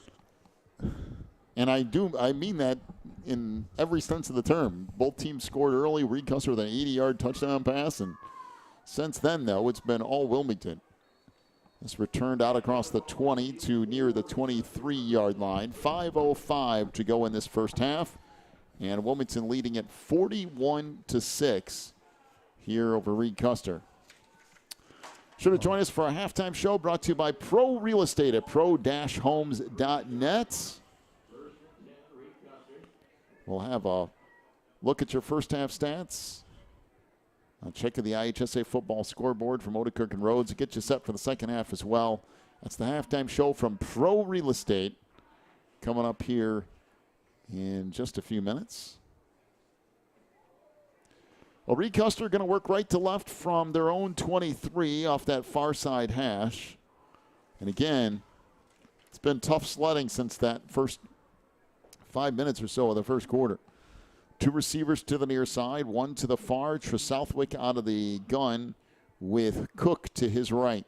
Southwick drops back, now rolls left side, looking downfield, pressured, and will throw it up and out of bounds. That wouldn't have mattered anyway because the receiver ran a good 5 or 6 yards out of bounds and had to try to come back. So even if he would have caught it, that would have been incomplete. Incomplete, yes. Anyway, so bring up 2nd and 10 for Reed Custer. And I'll say this, they've put Jesse on the move out of that quarterback spot, and it's a good thing because Wilmington has had pressure every single time.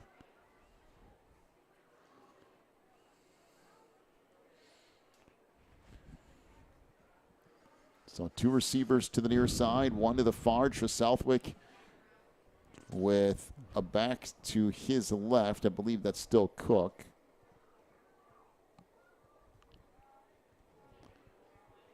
So handoff to Cook up the middle and nothing doing.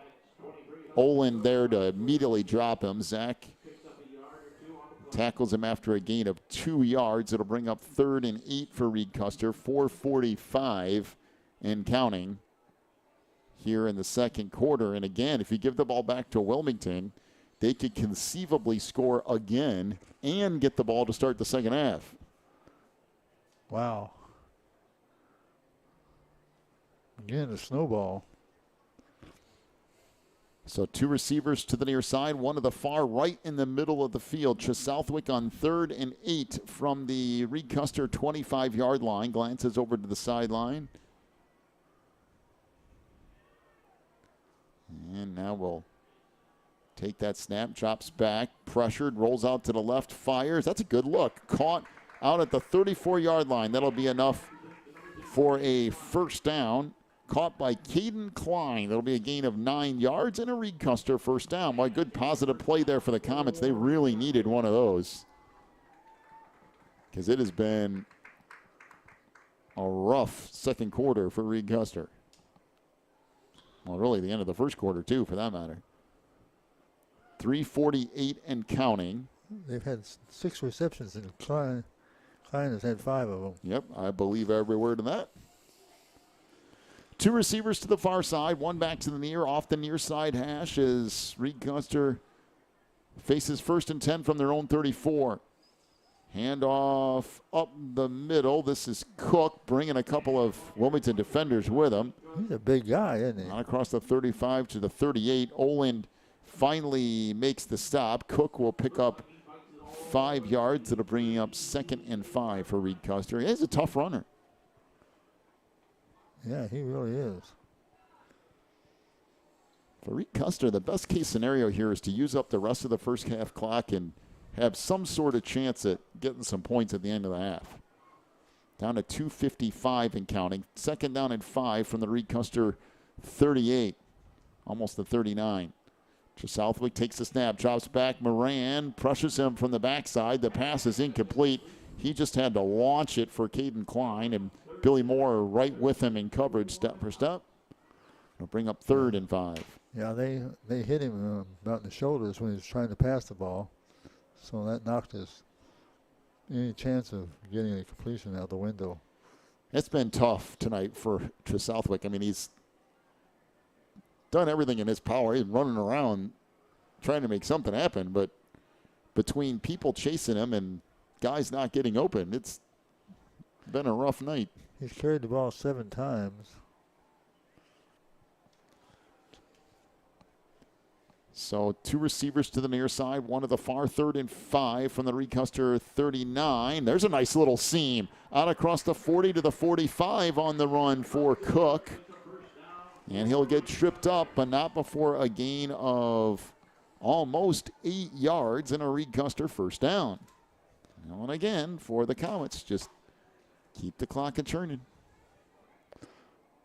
Well, he's somewhat of a little gold mine on that team. He's got some real promise to him. Hudson, one of the seniors on this group. Southwick, the quarterback, is a junior. Chase Isaac, who got the start at one of the wide receivers, is a sophomore. Southwick's pass down the sideline, incomplete. Billy Moore back there in coverage. Still, why is that a flag? That is horrendous. Oh, The that's ball ridiculous. thrown out of bounds. Eddie Bryan was the intended receiver. Billy Moore didn't touch him. The ball was thrown 5 yards out of bounds, and they throw a flag, and Coach Raints is 5 yards out in the field going, for what? Good defense? Like, that's ridiculous. That's pretty bad. All right, so 15-yard penalty will give Reed Custer a first down. And now we have, I don't know what's going on here. The officials are pointing to the far sideline. This guy on the near sideline got his feelings hurt, I think, that somebody on the far sideline was saying something. And now sideline warning maybe? How there's a sideline warning from the ref on the near sideline to actually it's a penalty on Wilmington. Oh, come on.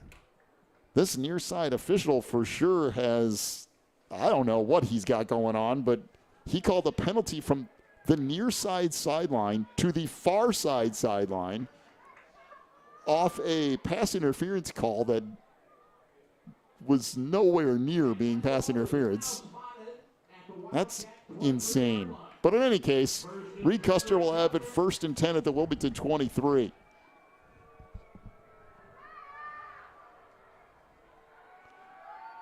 And Coach Raints, rightfully so, wants an answer. That's, I've seen some things. It's crazy. I mean, first place, the ball was not catchable. There was any number of things wrong with that.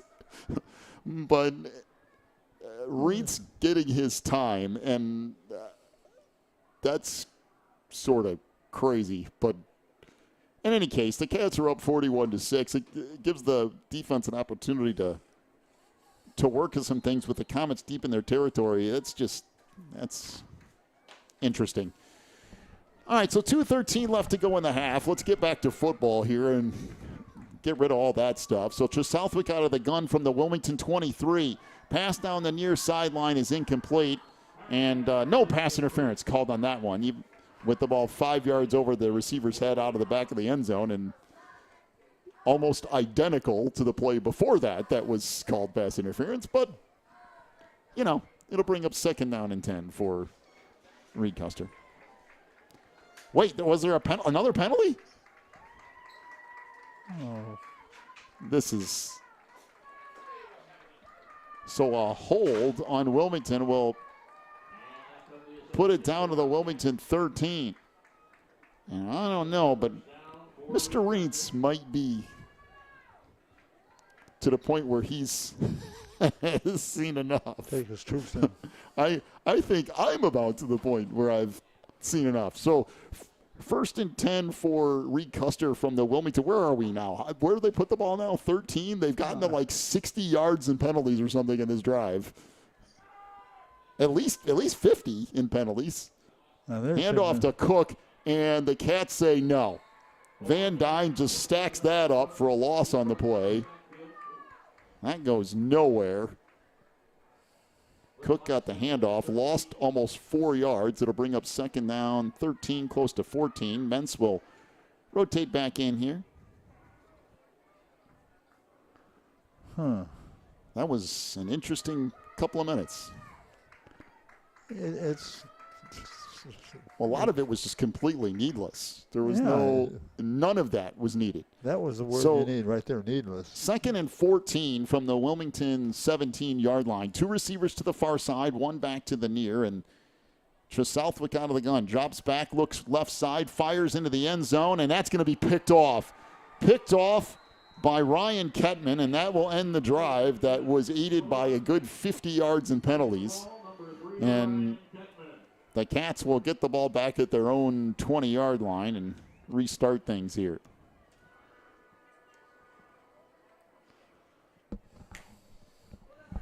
I mean, that one was like just almost a punt into the end zone. Kettman just drifted back and picked that off. So 1:18 left in the half.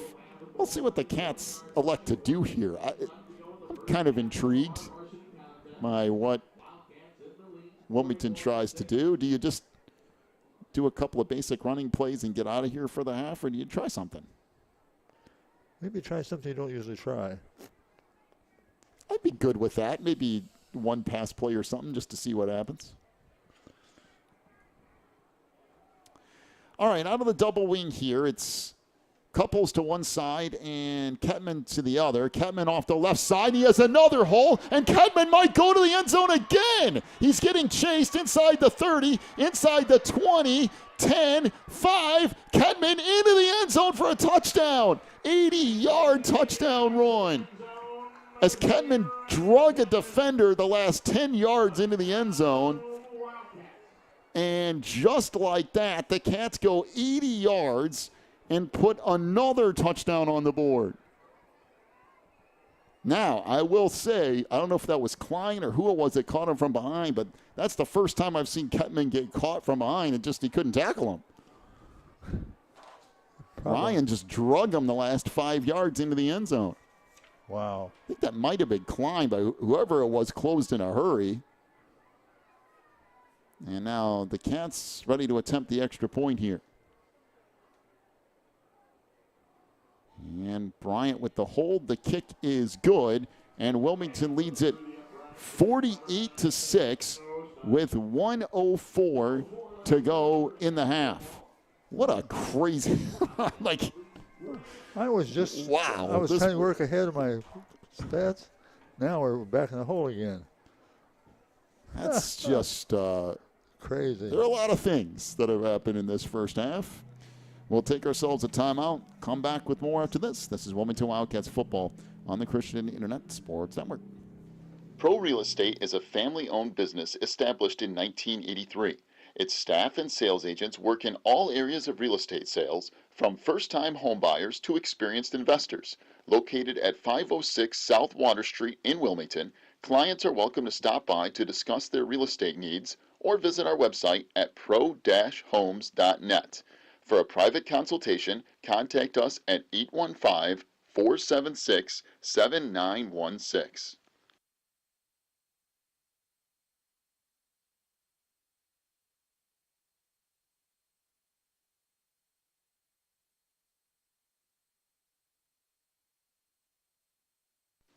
Breezer Construction Company is a proud supporter of Wilmington Wildcats football on the Christian Internet Sports Network.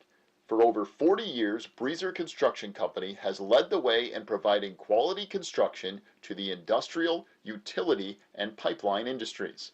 For more information on Breezer Construction Company, go to breezerconstruction.com. That's breezerconstruction.com. Or call 815-521-0900. All right. So the Cats will kick it off. Ostheim's kick comes down to the 13, across the 15, 20, 25, and it ends right there at the 27. Wow.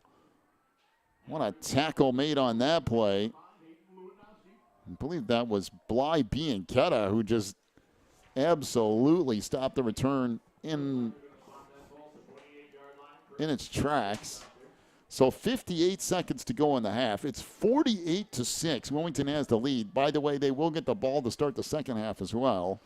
Reed Custer came out tonight. Wilmington got an early score. The Comets answered with an 80-yard touchdown pass of their own. And then we thought, wow, we're in for one. Made it 7-6, but after that point, it's been all Wilmington. And the passing game for Reed Custer has slowed things down so much that Wilmington just keeps scoring.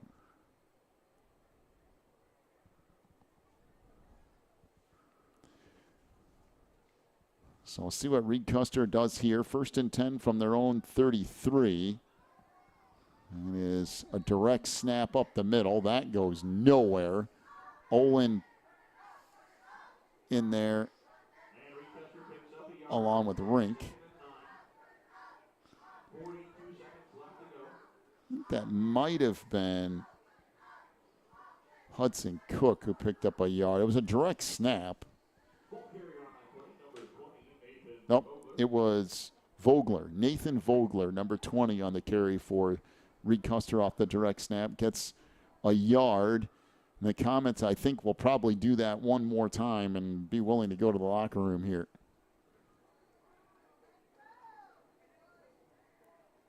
So trying to get around the end is Aiden Lewandowski, and he's wrapped up for a gain of maybe 2 yards, and that's it. Now we have a late flag on Wilmington. Boy, these... Oh, come on, people.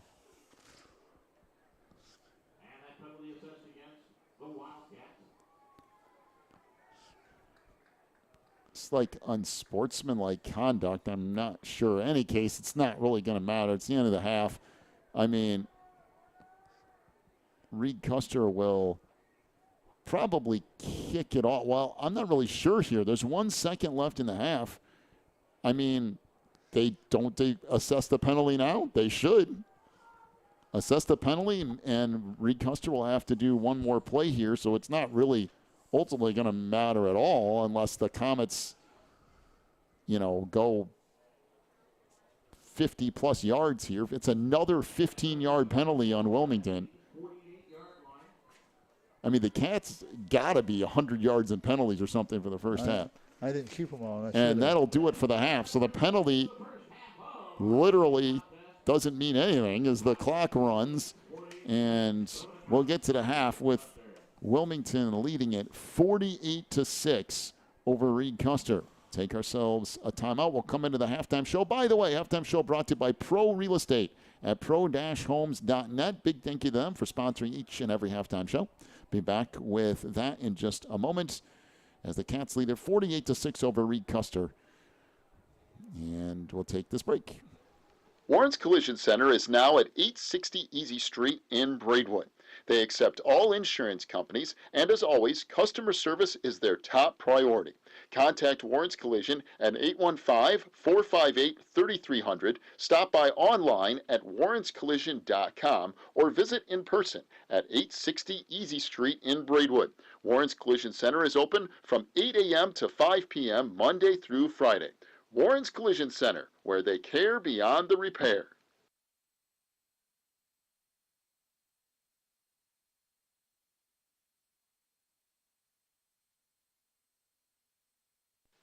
Wildcat Self-Storage is a facility providing clean, convenient, and well-maintained storage units. They provide great customer service with competitive rates, and they also have online bookings and payments for your convenience. Wildcat Self-Storage is at 131 School Street in Wilmington, online at wildcatsst.com, and by phone at 815-768-0681. Wildcat Self-Storage is proud to be locally owned.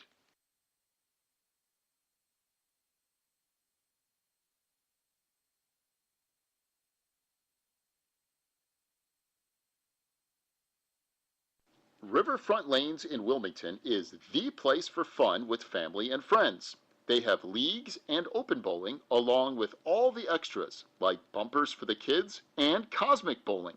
Riverfront Lanes is your party headquarters too.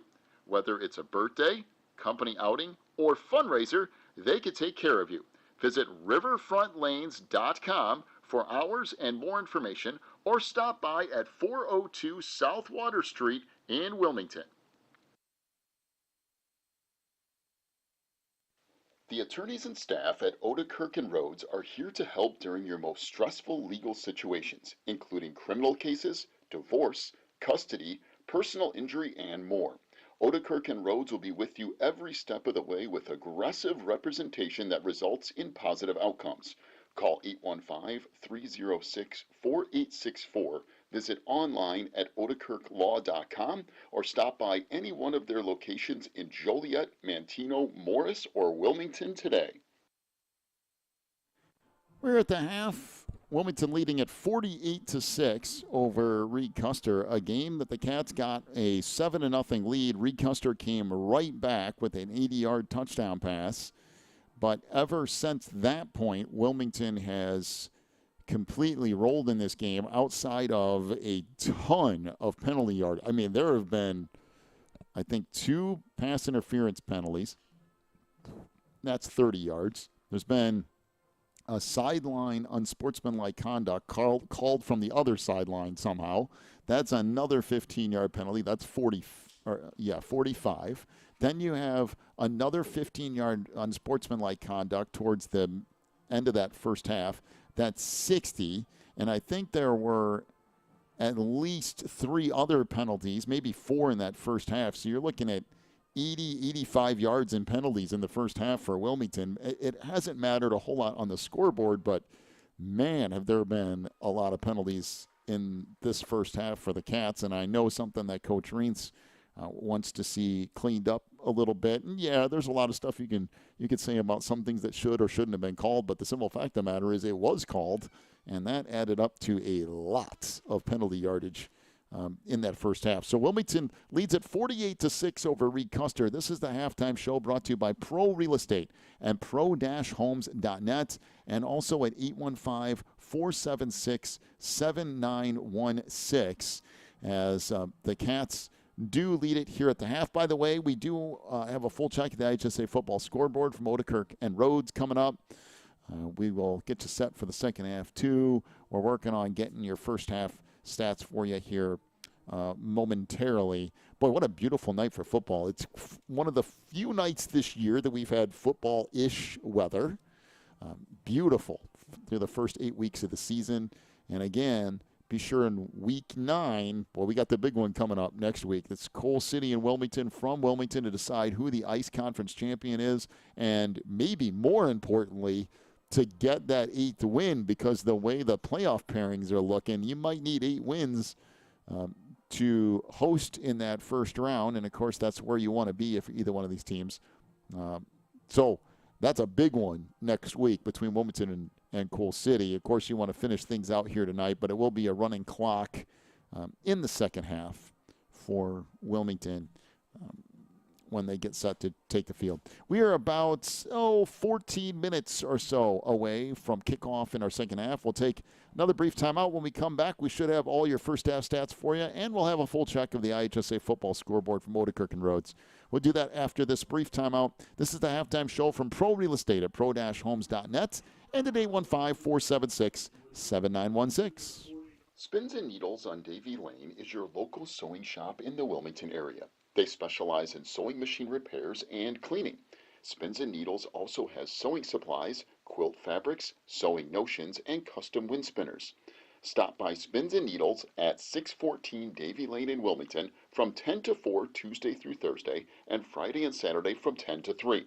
Or call 815-592-1183 for Spins and Needles. The Wilmington Chamber of Commerce at wilmingtonilchamber.org represents Wilmington businesses in many ways, including Employee of the Month, job postings, a full directory, event listings, ribbon cuttings, and more. They are also proud to announce their office location at 616 Davie Lane in Wilmington. WilmingtonILChamber.org is the source for all things business related in Wilmington.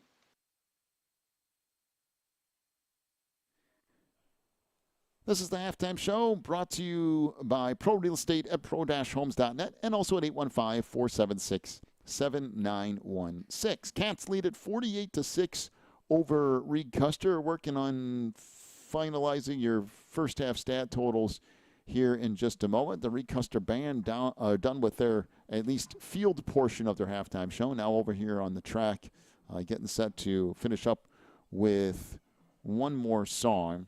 Actually, let's just go ahead and move on to the IHSA football scoreboard, brought to you by Odekirk and Rhodes. We'll come back to your stat totals here in just a minute.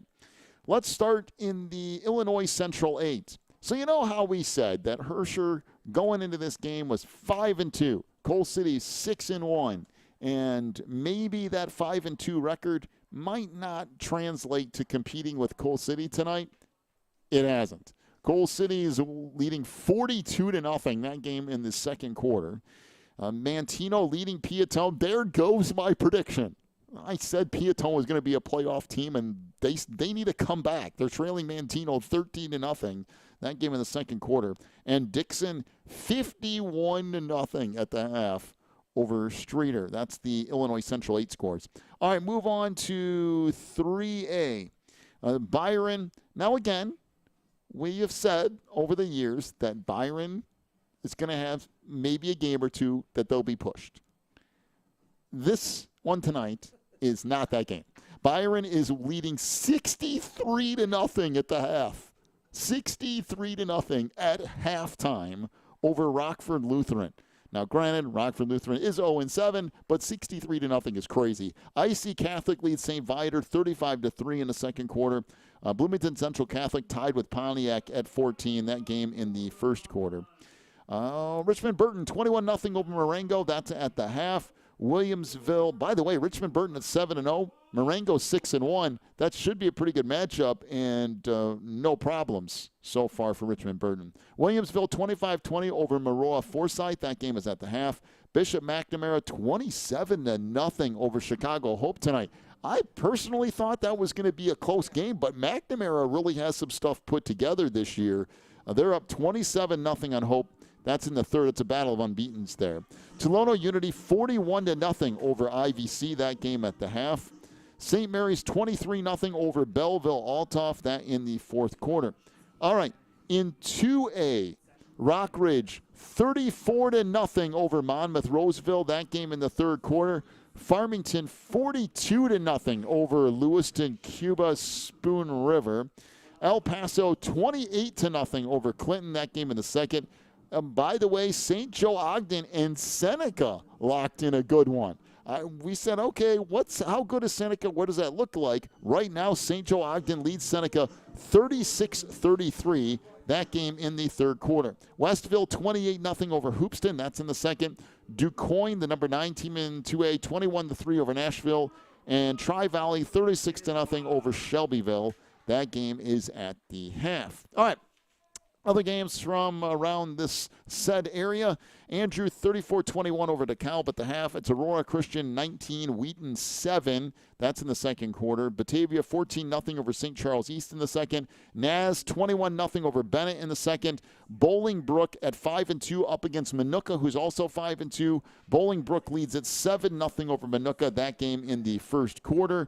Bradley Bourbonnais 21-7 over Lincoln Way West. Another really good matchup, by the way. Bradley Bourbonnais at 6-1, Lincoln Way West at 7-0, and BB up by 14 at the half. Bremen 42-7 over Tinley Park. It's Brother Rice 28-6 over St. Lawrence. Again, a 6-1, 5-2 matchup. Christ the King trailing Chicago Christian 13-0 in the second. Mount Carmel and Fenwick tied at 7 in the first. Crete-Monee 45-7 over Balloom in the third. Lions 7, Downers Grove North 5. That's in the second. Downers Grove South 21-0 over Leiden. That's also in the second. Wheaton Warrenville South and Lake Park tied at 14 in the second. St. Francis 21-7 over DePaul. That's in the second quarter as well. Thornton Fractional North 28-6 over Thornton Fractional South. That's in the second quarter. Thornwood 40-0 over Stagg. That's in the fourth quarter. St. Rita 34-12 over St. Patrick in the third. Wheaton North 20-0 over Sandwich. That's in the second quarter. Plano 7, Harvard nothing. Now, would you like to know the good news about that matchup? All right. What is it? Somebody is going to win. And I say that because neither one of those teams have won a game this year. Plano and Harvard are 0-7 apiece. Well, that is a plus. Somebody's winning. Right now, Plano is up 7-0 in that one. Let's see.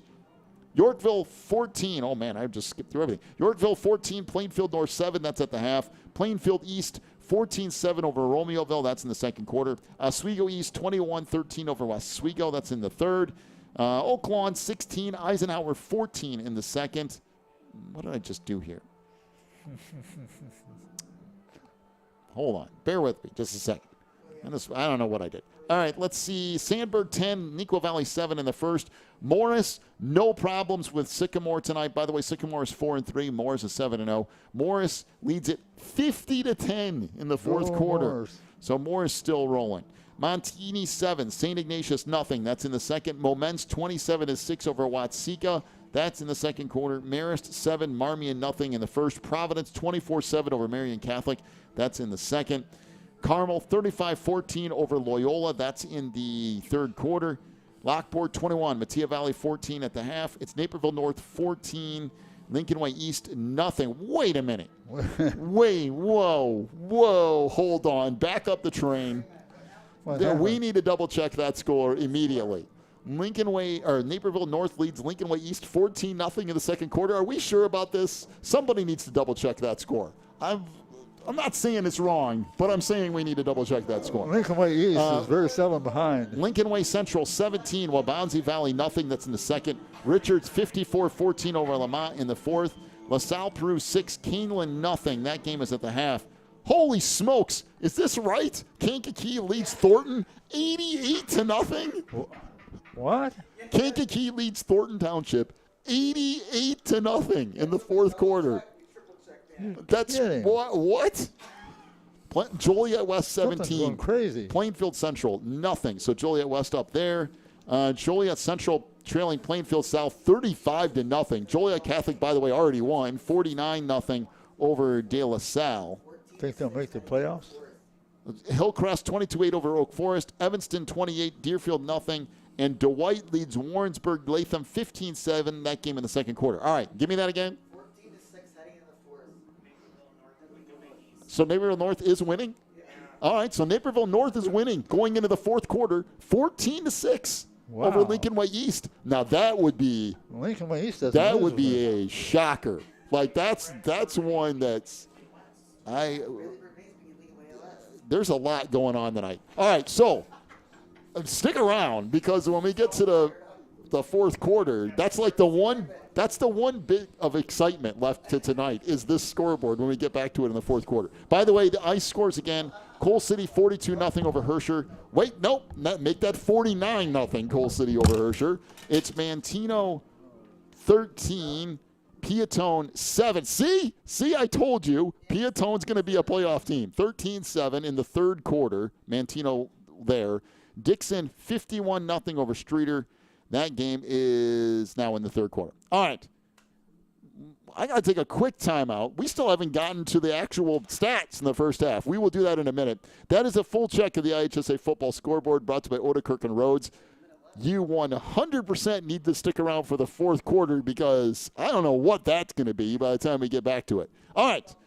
We will take a break, come back with your first half stats after this. This is the halftime show from Pro Real Estate at pro-homes.net and also at 815-476-7916. Back in just a second. Quigley Technology Services is your local source for computer help. They have built numerous websites, including ours, here at the Christian Internet Sports Network. Quigley Technology Services also specializes in virus removal, so your computer will get back to full speed now. And you can trust them for first-class computer repair, including free local pickup and delivery, plus on-site service, including after hours. Contact Quigley Technology Services at 815-293-7844 or stop by at quigtech.com. That's QUIG tech.com. If you're looking for more information on Wilmington Wildcats football, then check out the Catbackers every Wednesday at 7 at Tuffy's.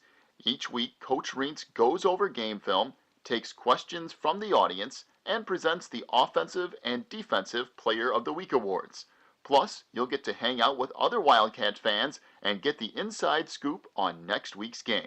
So be sure to check out the Catbackers every Wednesday at 7 at Tuffy's. All right, back here on the halftime show brought to you by Pro Real Estate at pro-homes.net and also at 815-476-7916. All right, our first half stat check for Reed Custer rushing the football.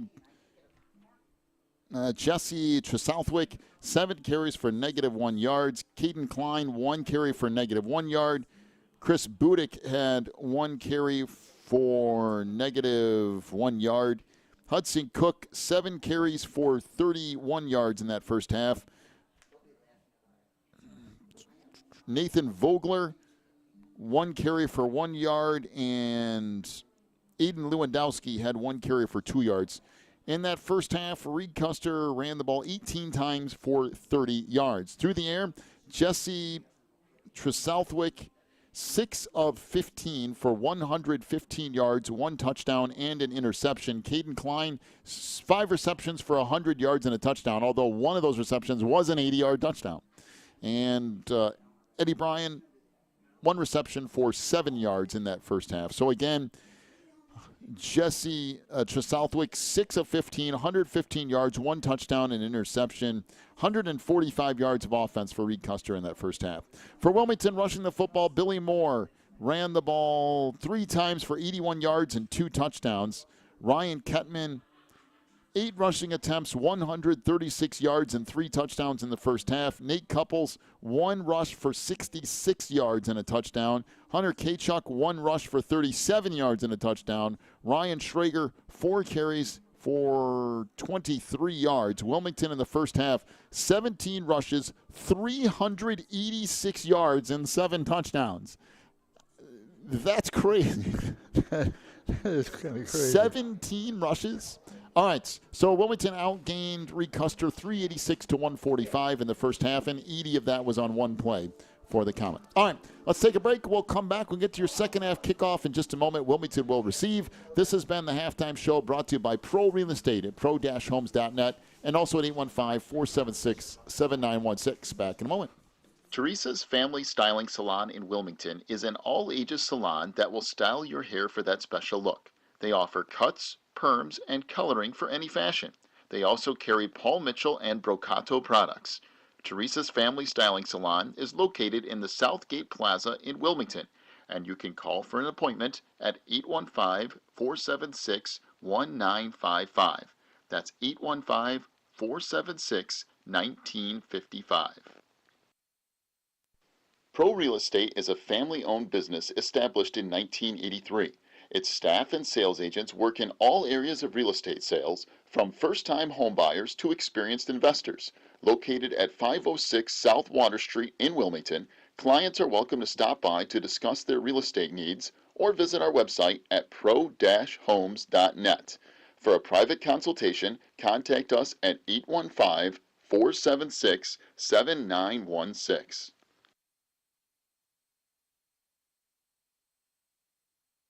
All right, so Wilmington will get set to receive the kick. Reed Custer will kick off right to left. We'll get started with the second half. So Wilmington, 17 rushing attempts for 386 yards. If you do the math on that, and I'm terrible at it, but it's a good thing we have a calculator up here, that's almost 23 yards a carry on 17 carries. Yeah, well, they had 1 touchdown to 80 yards, another one was 66 yards. That's wild. 23 yards a carry on 17 rushing attempts. That adds up very quickly. All right, so approach here, and the kick will come back down to the 15-yard line, across the 20, 25, 30, and fumble on the play, and Reed Custer's going to have it. Oh, no. That's not the way to start the second half. The Cats fumble the kickoff, and Reed Custer will take over 1st and 10. Wilmington clearly with pretty much none of their starters out there to start the second half, and we'll see what Reed Custer elects to do here. And if I'm the Comets, I mean, I get it. One drive with your starters and get scores, I'm cool with it. Matter of fact, I'm more than okay with it. I think you probably should at least try to get 1 score, but looks like they're going to rotate through some of their players as well, which ultimately is what you want to do. You want to get guys opportunities. So let's see what Reed Custer elects to do here. It looks like they've sat a bunch of their starters here, and it's Donnie Rice going to take over at quarterback, and they've rotated a bunch of guys, which I'm glad to see that because more coaches should be doing that. Rice up the middle as he gets stacked up for no gain. It'll bring up 2nd and 10. That's Rice. So Donnie Rice, number 12 on the carry. Number 12. And you're going to get a lot of new people in that book right here, so I'll try to give you numbers as we're going through this thing too. This should be a very quick second half because it will be a running clock. Both of these teams not interested in doing anything crazy. Oh. So he didn't get anything, huh? Not a thing. 0. So the Cats have their second team in. Reed Custer's got, I think, their second team in as well. And Rice will take another snap, tries to go up the middle and get stacked up for maybe a gain of 2. Hey. Oh. So 3rd down and 8 for Reed Custer here. 9:40 to go in this 3rd quarter.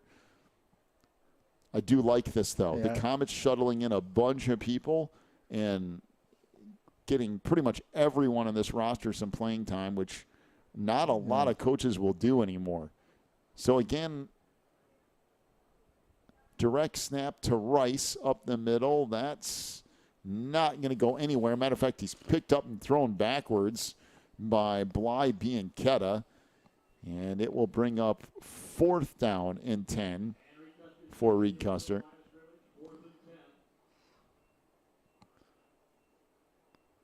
You know, I get all excited. I saw Jeremiah Bragg reporting in. So bring up 4th and 10 here for Reed Custer. Yeah, we know the Braggs. Yeah.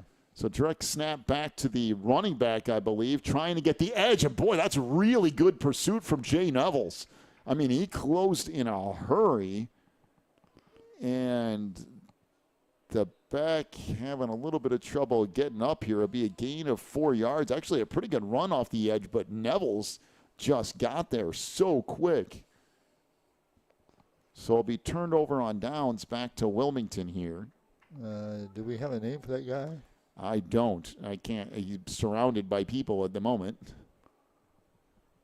So we'll have to see who that is when they get him off the field here. 8:31 to go in the 3rd quarter. Reed Custer with their 2nd team out there, as does Wilmington. So everybody getting a chance to play tonight. Love that from both sides.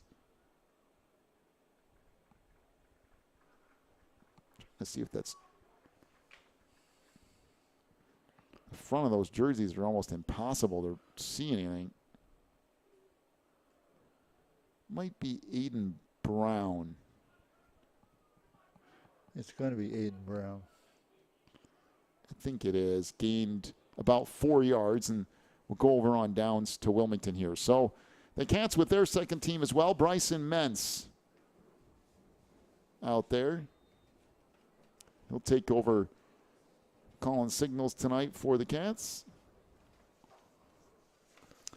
So fullback is Travis Van Dyne. And Dane Van Dyne gets the pitch off the right side. Dane carrying some people with him across the 30, out near the 32. So Dane will pick up about 6 yards, bring up 2nd and 4 for the Cats.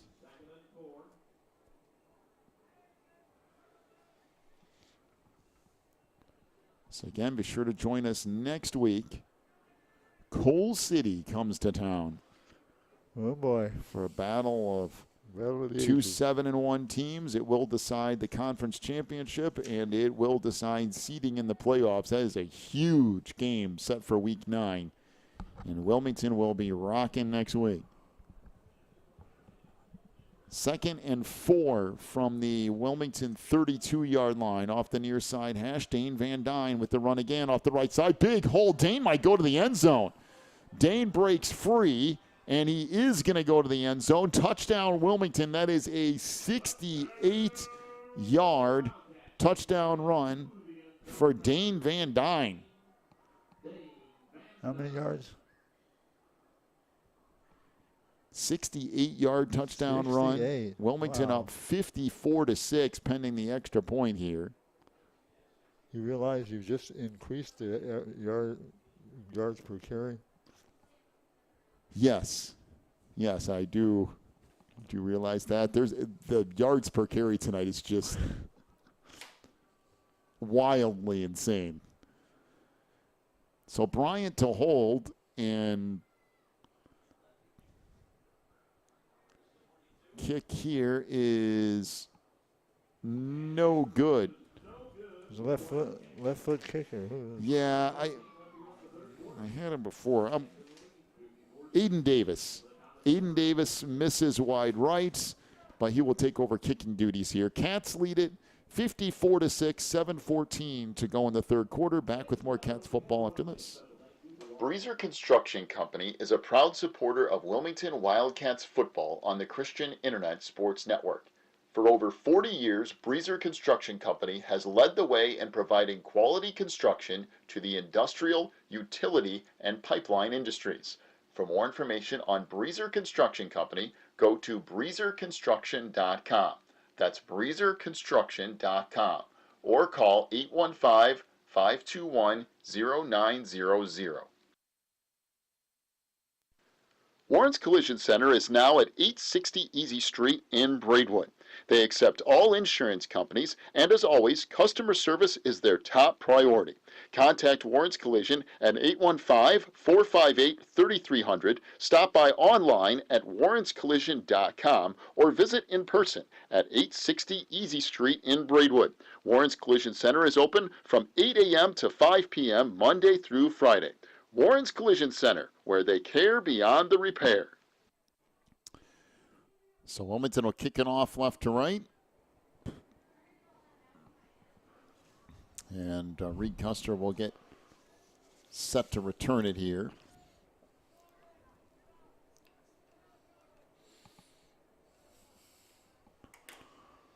So Aiden Davis with the kick. Comes down at the 20, bounces inside the 10, picked up around the 6, and this is going to be blown up inside the 10-yard line. Nice coverage by the Wildcats there. Well, Aiden Lewandowski returns it, gets out to the 10, and now Reed Custer will have it 1st and 10 from there. Clock will run 6:45 to go in the third quarter. So Lewandowski's first name is Aiden. Aiden Lewandowski. Well, Reed Custer will drop to 3 and 5.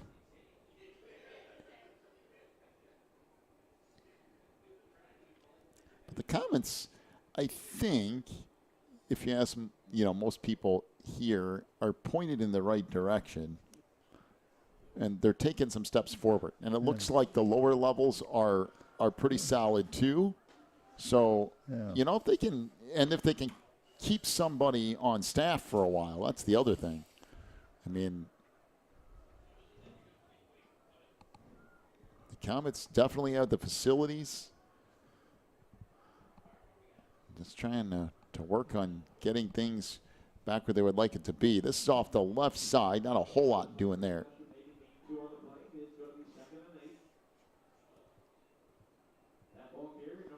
So that is Donnie Rice again on the carry for Reed Custer. He'll pick up a couple yards to bring up 2nd down and 8.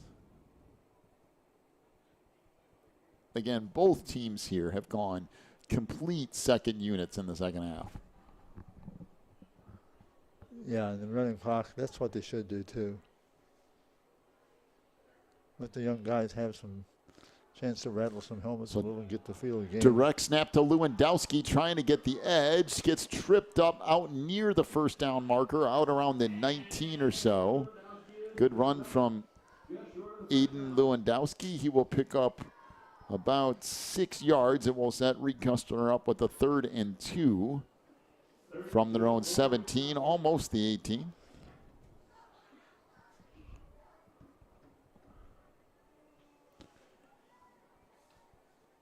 So Wilmington up 54-6 with 4:40 and counting here in this third quarter.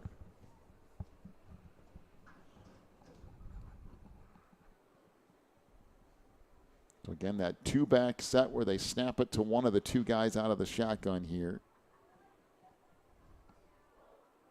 Nice hole off that left side. It closed pretty quick, but Rice still going. And they blow the play dead, but he was never down, quite frankly. Could have still been running. So Rice picks up 4 yards and Reed Custer 1st down.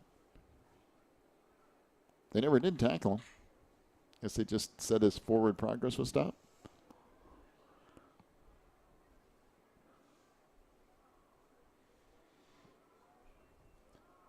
Comets trying to hang on to the football a little bit here, burn some of this clock. By the way, while we have this time, should have joined us next Saturday, not this Saturday. Don't jump the gun. Next Saturday. Catch you up on that in a second. Direct snap again up the middle as the Cats have 3 or 4 guys converge on that. Not a whole lot going on. Again, Rice with the carry. He'll pick up 1 yard, and he'll bring up 2nd down and 9. All right, so not this Saturday, but next Saturday, October 25th, we have the IHSA football playoff pairing show. Crazy Man show. And Terry has said that we're good to go to be out of his shed again that Friday night. It has expanded over the years. I think we've got 5 or 6 people in on that broadcast now. It is a wild night.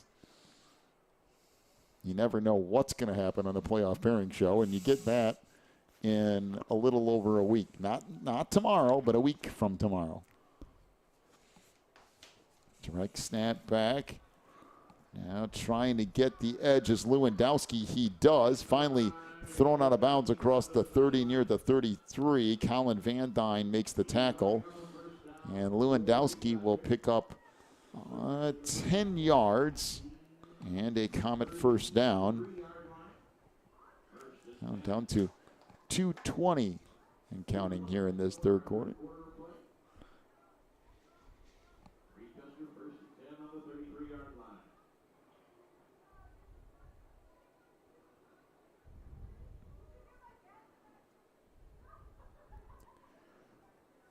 Comets using some time here. They've just gone with this 2-back set where you snap it to one or the other, and that's been, there should be an offside on Wilmington, and is.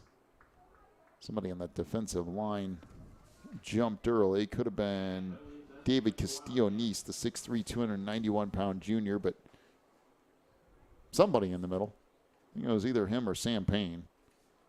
They're both equally big individuals. Sam is 6'4", 320 pounds. Oh, my. He's a senior in the middle of that line, and right next to him is Nice, who's 6'3", 291. Oh, my. Wow. That is That's a lot of size in the middle of that defensive line.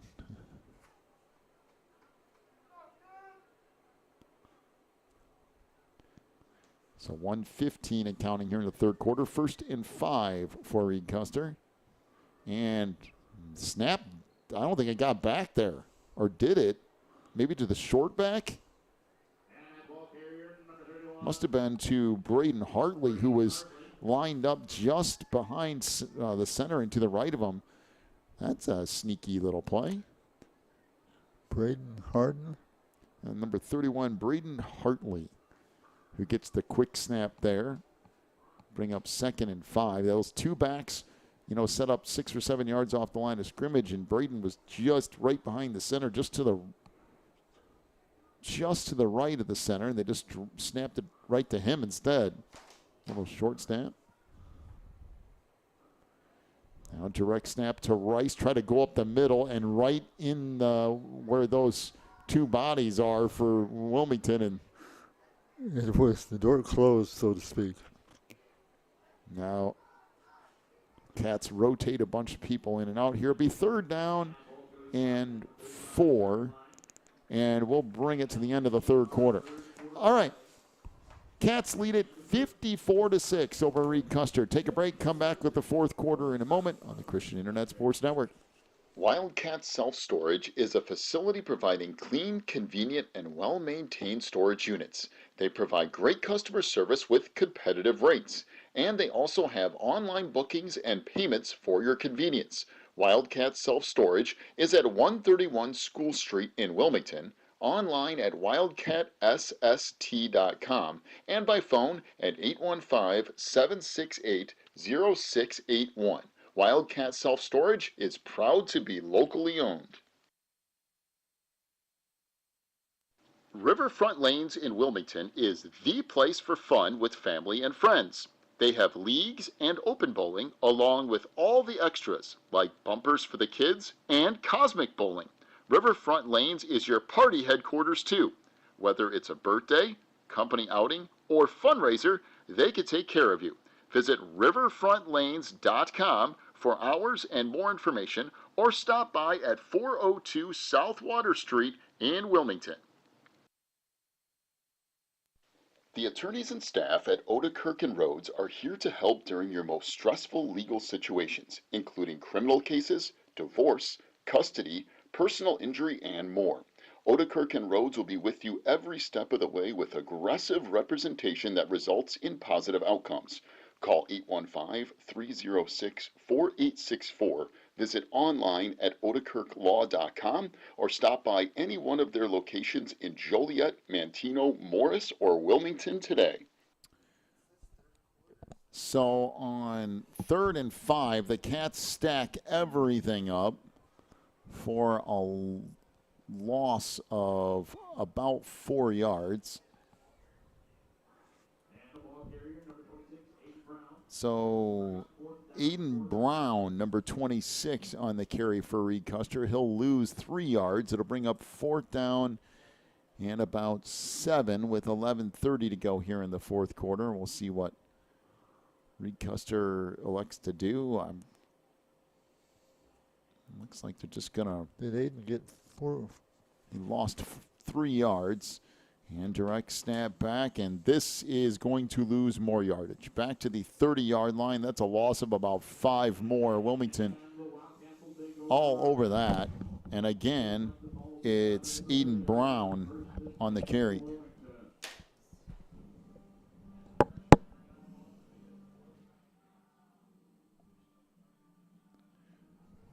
So Brown loses 5 more yards, and Wilmington takes over at the 30. And I know it's the Cats aren't really trying to tack on a bunch of points here, but the truth is they've just run pretty basic vanilla offense, and they just keep scoring.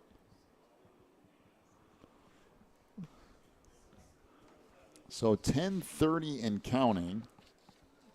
Be interested to see what exactly they really do here. So 1st and 10 for Wilmington from the 30 of Reed Custer. Neville's to the far side, and Dane Van Dyne, the wingback, on the near side. Bryson Mentz up under center.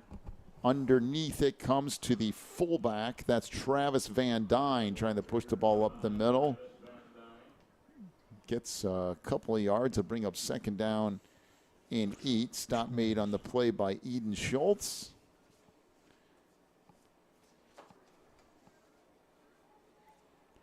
And again, Wilmington and Reed Custer both interested right now in just getting out of this.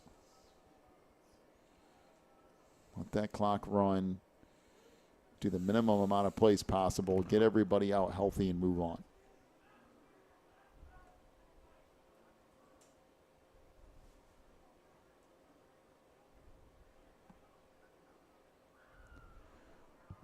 So everybody packed in again out of the double wing. Mentz under center. In motion is Van Dyne. Hand off to the fullback again up the middle. That's Travis Van Dyne. He will pick up 5 more yards. It'll bring up 3rd and 3 for Wilmington. Again, 9 minutes and counting here. Sure to join us on the postgame show, brought to you by Warren's Collision Center here in Braidwood, where they care beyond the repair. Big thank you to Warren for sponsoring our postgame shows each and every week. We'll have your final stats, talk to Coach Reintz as well, and one more check. The one thing left tonight that's interesting is the IHSA football scoreboard from Odekirk and Rhodes. We're compiling all that as we speak. We'll check that in the postgame as well. Brought to you by Warren's Collision Center. Again, out of the double wing here, 8:26 and counting in the 4th quarter. 3rd down and 3, and looks like again it's Travis Van Dyne. He'll pick up 5 more yards and a Wildcat self-storage 1st down. The Cats just repeatedly handing the ball off to the fullback, and he's got 12 straight yards. again, Wilmington just interested in running the ball and running the clock and getting out of here. I think you'll probably see Travis carry the ball 3 or 4 more times here. I think they're just going to run the same play over and over and over. But we'll see. So Mentz up under center, 1st and 10 from the 18 of Reed Custer, 7:35 and counting. Here it is again, up the middle. This is Travis Van Dyne, the fullback dive. And Travis will pick up 5 more yards, bring up 2nd and 5, and the Cats rotate in a whole new group of people.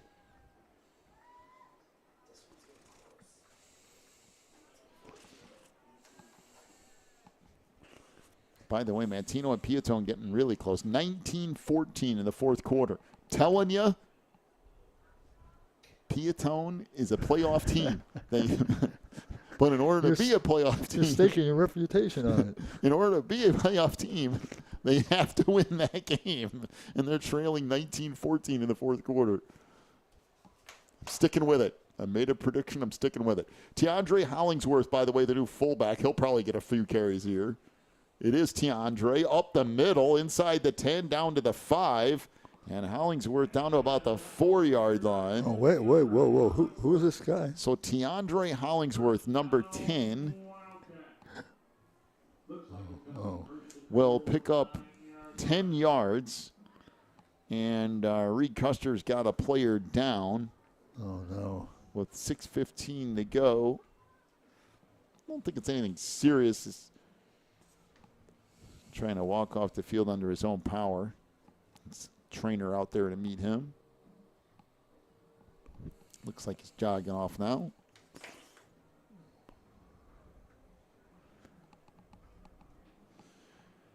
So 1st and goal for the Cats from the 4-yard line. Again, Wilmington has only run fullback dives on this drive. It's the only thing they've done is just run the fullback dive, and they're getting 4, 5, 6 yards at a time. And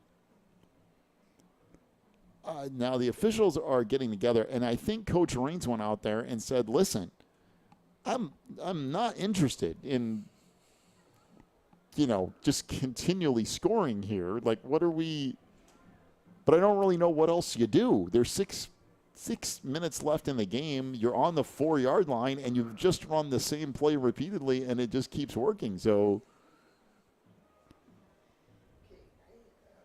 I'm not really sure what's going to happen here because there was a little bit of a conversation. So Mentz back up under center, under 6 minutes to go in the game. 1st and goal from the 4.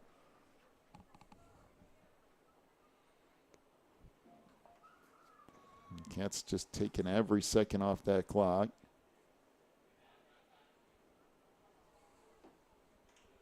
And Mentz will take a knee. As again, like we said, the Cats not in the business of just running up the score here, so they'll just take a few knees.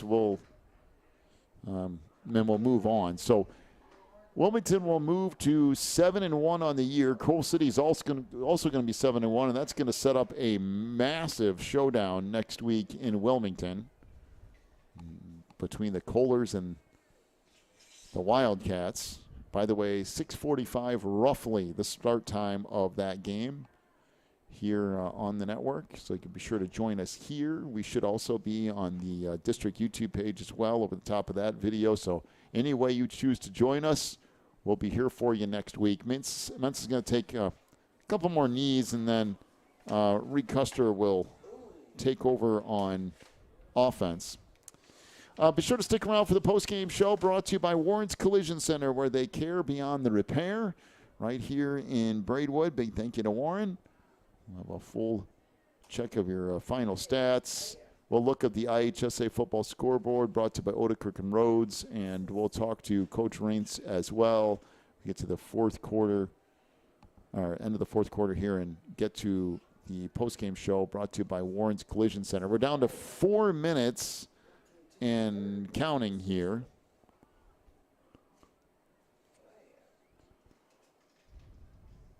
So again, Mentz will take a knee. Wilmington will probably have to take one more here. Then Reed Custer will go out there and maybe get a few offensive snaps, but Again, both of these teams interested in getting out of here as healthy as possible, moving on to the next week. And for Wilmington, a ton left to play for in this season, so you don't want to do anything crazy.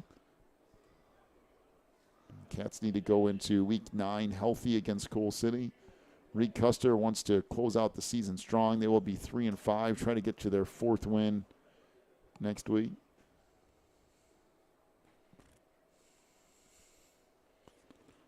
Oh, how do I do this? So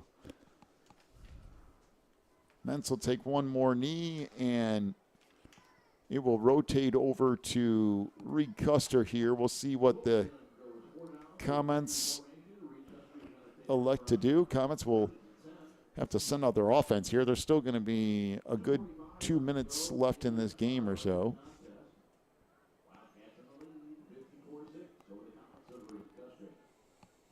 So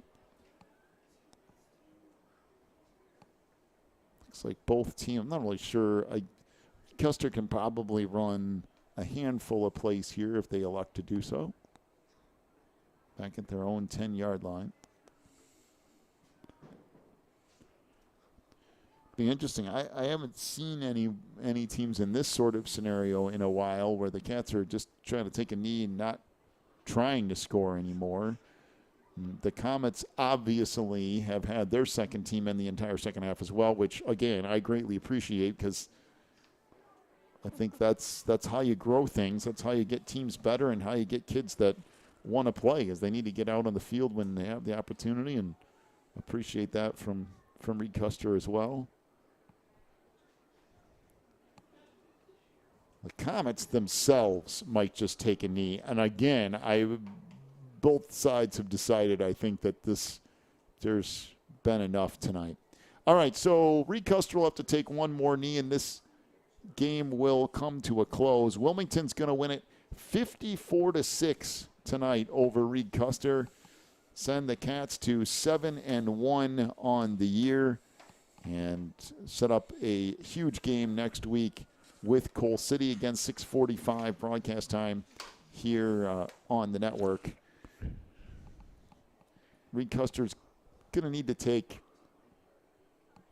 at least one more snap here before this thing is official. I think this is probably the last snap of the game here. I think they're just going to tell him, hey, just don't snap it till there's 40 seconds or something left on that clock, and then we won't have to do it again.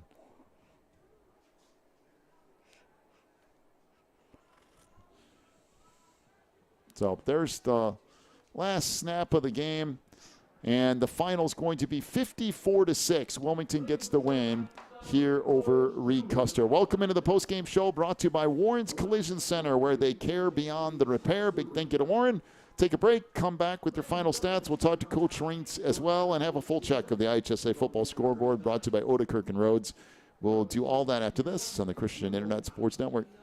Spins and Needles on Davie Lane is your local sewing shop in the Wilmington area. They specialize in sewing machine repairs and cleaning. Spins and Needles also has sewing supplies, quilt fabrics, sewing notions, and custom wind spinners. Stop by Spins and Needles at 614 Davie Lane in Wilmington from 10 to 4 Tuesday through Thursday and Friday and Saturday from 10 to 3. Or call 815-592-1183 for Spins and Needles. The Wilmington Chamber of Commerce at wilmingtonilchamber.org represents Wilmington businesses in many ways, including Employee of the Month, job postings, a full directory, event listings, ribbon cuttings, and more. They are also proud to announce their office location at 616 Davie Lane in Wilmington. WilmingtonILchamber.org is the source for all things business related in Wilmington.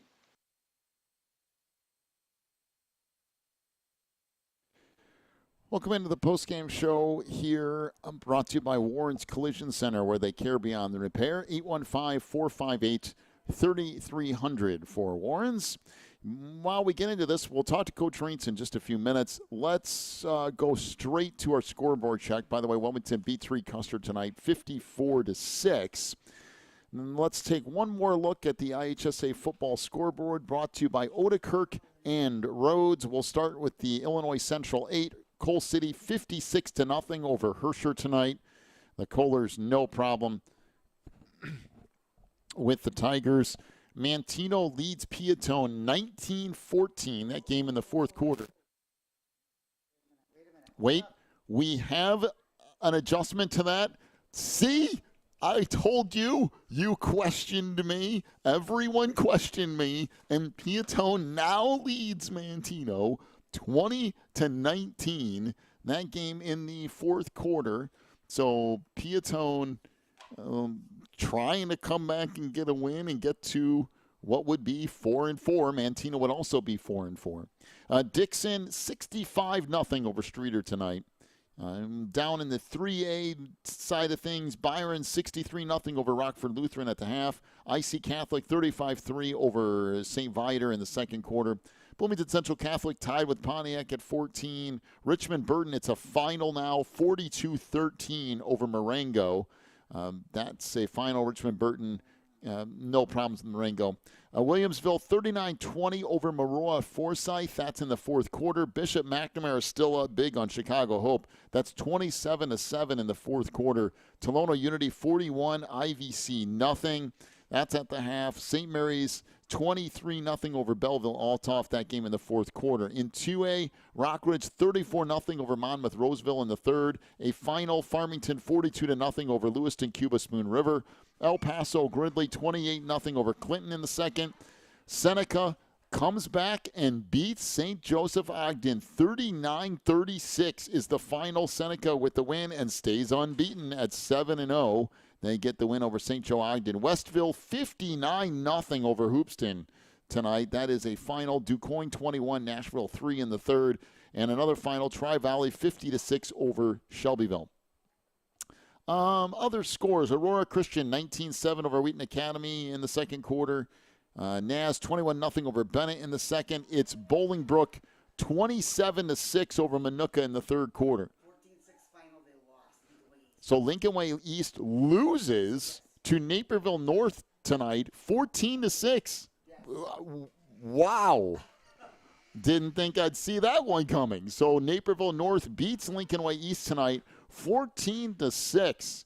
And one of your kind of shockers for the evening, Bradley Bourbonnais 28-13 over Lincoln Way West. That game is in the fourth quarter. Brother Rice a final 48-6 over St. Lawrence tonight. Let's see. Kind of go through Crete Moni 45-7 over Balloon. That game is in the third. Kind of going through some stuff. St. Rita 42-7 over St. Patrick in the third. Wheaton North 20-0 over Sandwich. It's Plano 21, Harvard nothing in the third. So it looks like the Reapers will get their first win of the year. Yorkville 14-7 over Plainfield North at the half. Plainfield East 14-7 over Romeoville in the second. Rochelle 42-3 over Ottawa tonight. That is a final. Rochelle gets the win there. And let's see, Morris 50-10 over Sycamore. Again, that game got big relatively early, and Morris gets the win 50-10. Montini 7-0 over St. Ignatius. That's in the second. Momentum, a final 44-19. They win over Watseka tonight. Another final, Carmel 42-14 over Loyola. Providence leads Marion Catholic 24-7 in the second. It's Lockport 21, Mateo Valley 14 at the half. Lincoln Way North, it is a final 14-6. They get the win over Lincoln Way East tonight. Oof, okay. Lincoln Way Central 23-0 over Wabanzi Valley. Richards 54-27 over Lamont. That is a final. Canelan and LaSalle Peru locked in a good one in the fourth quarter. Canelan tied with LaSalle Peru 13-13. Last time we heard Kankakee still 88-0 over Thornton tonight. Joliet West 24-0 over Plainfield Central. That's in the fourth quarter. Plainfield South 49-0 over Joliet Central. That is a final. Another final, Joliet Catholic 49-0 over De La Salle. And back to the ice. Coal City 56-0 over Herscher in the fourth quarter. Piatone leads Mantino 20-19. That game in the fourth quarter. And Dixon 65-0 over Streeter. That is one final look of the IHSA football scoreboard brought to you by Odekirk and Rhodes. Big thank you to them for sponsoring each and every one of our scoreboard updates. We'll talk to Coach Reins here in just a moment, as I think they're trying to find wherever he went to, so we can talk to him momentarily. We do have a full check of your stats as well. Matter of fact, let's get to that now. For Reed Custer rushing the football,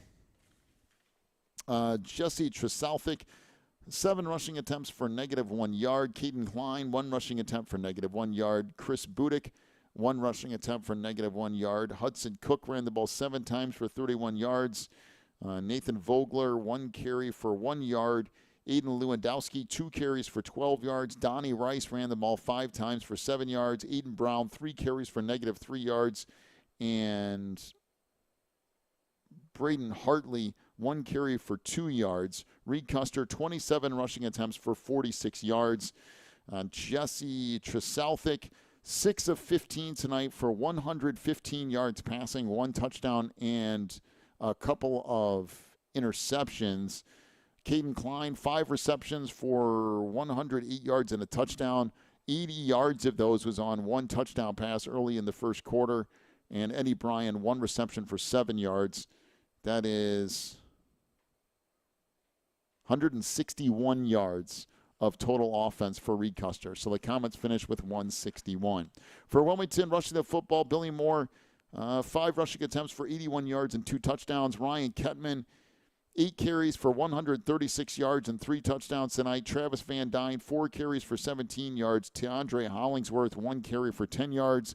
Dane Van Dyne, 2 carries for 74 yards and a touchdown. Nate Couples, 1 carry for 66 yards and a touchdown. Hunter Kachuk, 1 carry for 37 yards and a touchdown. Ryan Schrager ran the ball 4 times for 23 yards tonight. Wilmington, 24 rushing attempts, 446 yards, and 8 touchdowns tonight?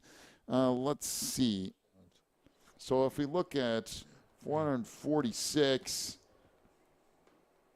that is 18.5 yards a carry is where Wilmington ended up tonight. And that's including, 8 fullback dives at the end of it. Hold on one second here. Right, just to waste time.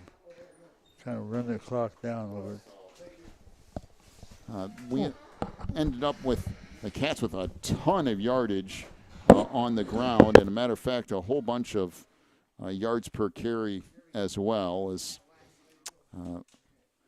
joined here on the post-game show by Coach Jeff Reitz here from the Wildcats. As he'll join us on the post-game show brought to you by Warren's Collision Center at 815-458-3300. And Coach, it was an interesting beginning to things tonight. I mean, the Comets put together some pass plays. You got up 7-0, and then all of a sudden a 80-yard bomb on the far sideline, and next thing you know, Reed Custer is back to within a point. I will tell you, I don't think I've seen a pass thrown on the money like that one in a while. That was 30 yards on a dead sprint and hit him in stride. No, it was. And, really happy with the win tonight. Sorry about my voice. I caught the cold like everybody else does. But, happy with the win. Come over here to your rival and to play like we did, I was real happy. But like you said, we've talked about this all the time with Braywood's offense, is that they're very explosive. They're going to give you everything. And, on that particular pass, I thought Billy had good coverage. And you know what? Give the kid credit. Give the kid credit on the catch and the throw, and it is what it is. You just keep playing. They kept coming back to that, and I think our kids did a nice job. Yeah. Great to have Cat back in the mix, but also with that, Schrager ran the ball well. Couples ran the ball well. Kachuk with a nice run. And, hopefully we built ourselves up to – what everybody's been waiting for, and that's going to be next week at our place. And going back to our game tonight, everybody got in the game. Really happy with that. I like where our kids are at right now, team-wise. And hopefully, knock on wood, unless some injury came up I don't know about, I think we're pretty healthy going into this thing next weekend. And Reed Custer came in with a plan that kind of they were attacking those gaps with Kettman, and you saw that the one drive where it ended up at 3rd and 12. Yeah. And it's like, okay, they've come out with a plan to try to slow that down. But then ever since that point, there were so many different wrinkles. I mean, Billy Moore with his keeper, and then there's just kind of one thing. I forgot about that. Billy with a great play right there. Yeah. So Billy not only did well defensively, but again showed. You just got to defend the whole field against us, and he had a couple runs that were really big for us. So I'm sure, by the way, you'll take 18 and a half yards a carry for this year. I mean, that's where you're getting things done. Yeah, no, and it just shows. I think right now we got a lot of speed, and we got to continue to use that. But from here on out, obviously we're playing playoff teams from here on out. We're playing a great team in Coal City next week, and it's going to be a great gauge to see exactly where we're at. Two communities that love their football, and obviously we're happy to be playing at home. But to them, it don't matter. They'll be ready to go, and we're facing a great team. But we're gonna, for maybe about 30 minutes here, we'll enjoy this, and then we'll start watching film probably and seeing what we got with Coal City. But good to come over here to Braidwood and play the way we did tonight. I'm happy for our seniors particularly because. We were talking to our kids the other night how fast, and we talked about this at Catbackers the other night, this season's flying so fast. Well, part of it is, and I told our seniors, you guys are doing a great, great job. And when things fly like this, it's going to be over before we know it. So let's make sure we take some time and really enjoy the wins that we're having. And so I hope it continues. And I will say, too, that when you look at that, I mean, everybody, you had the more, like, bookended, right? You had the Morris game at the beginning of the year, the Coal City game at the end. Right. And as a group, being able to stay focused through that entire run and just take care of business week to week to week. Yes. And not get caught like, okay, we need to get to week 9. We want to get there.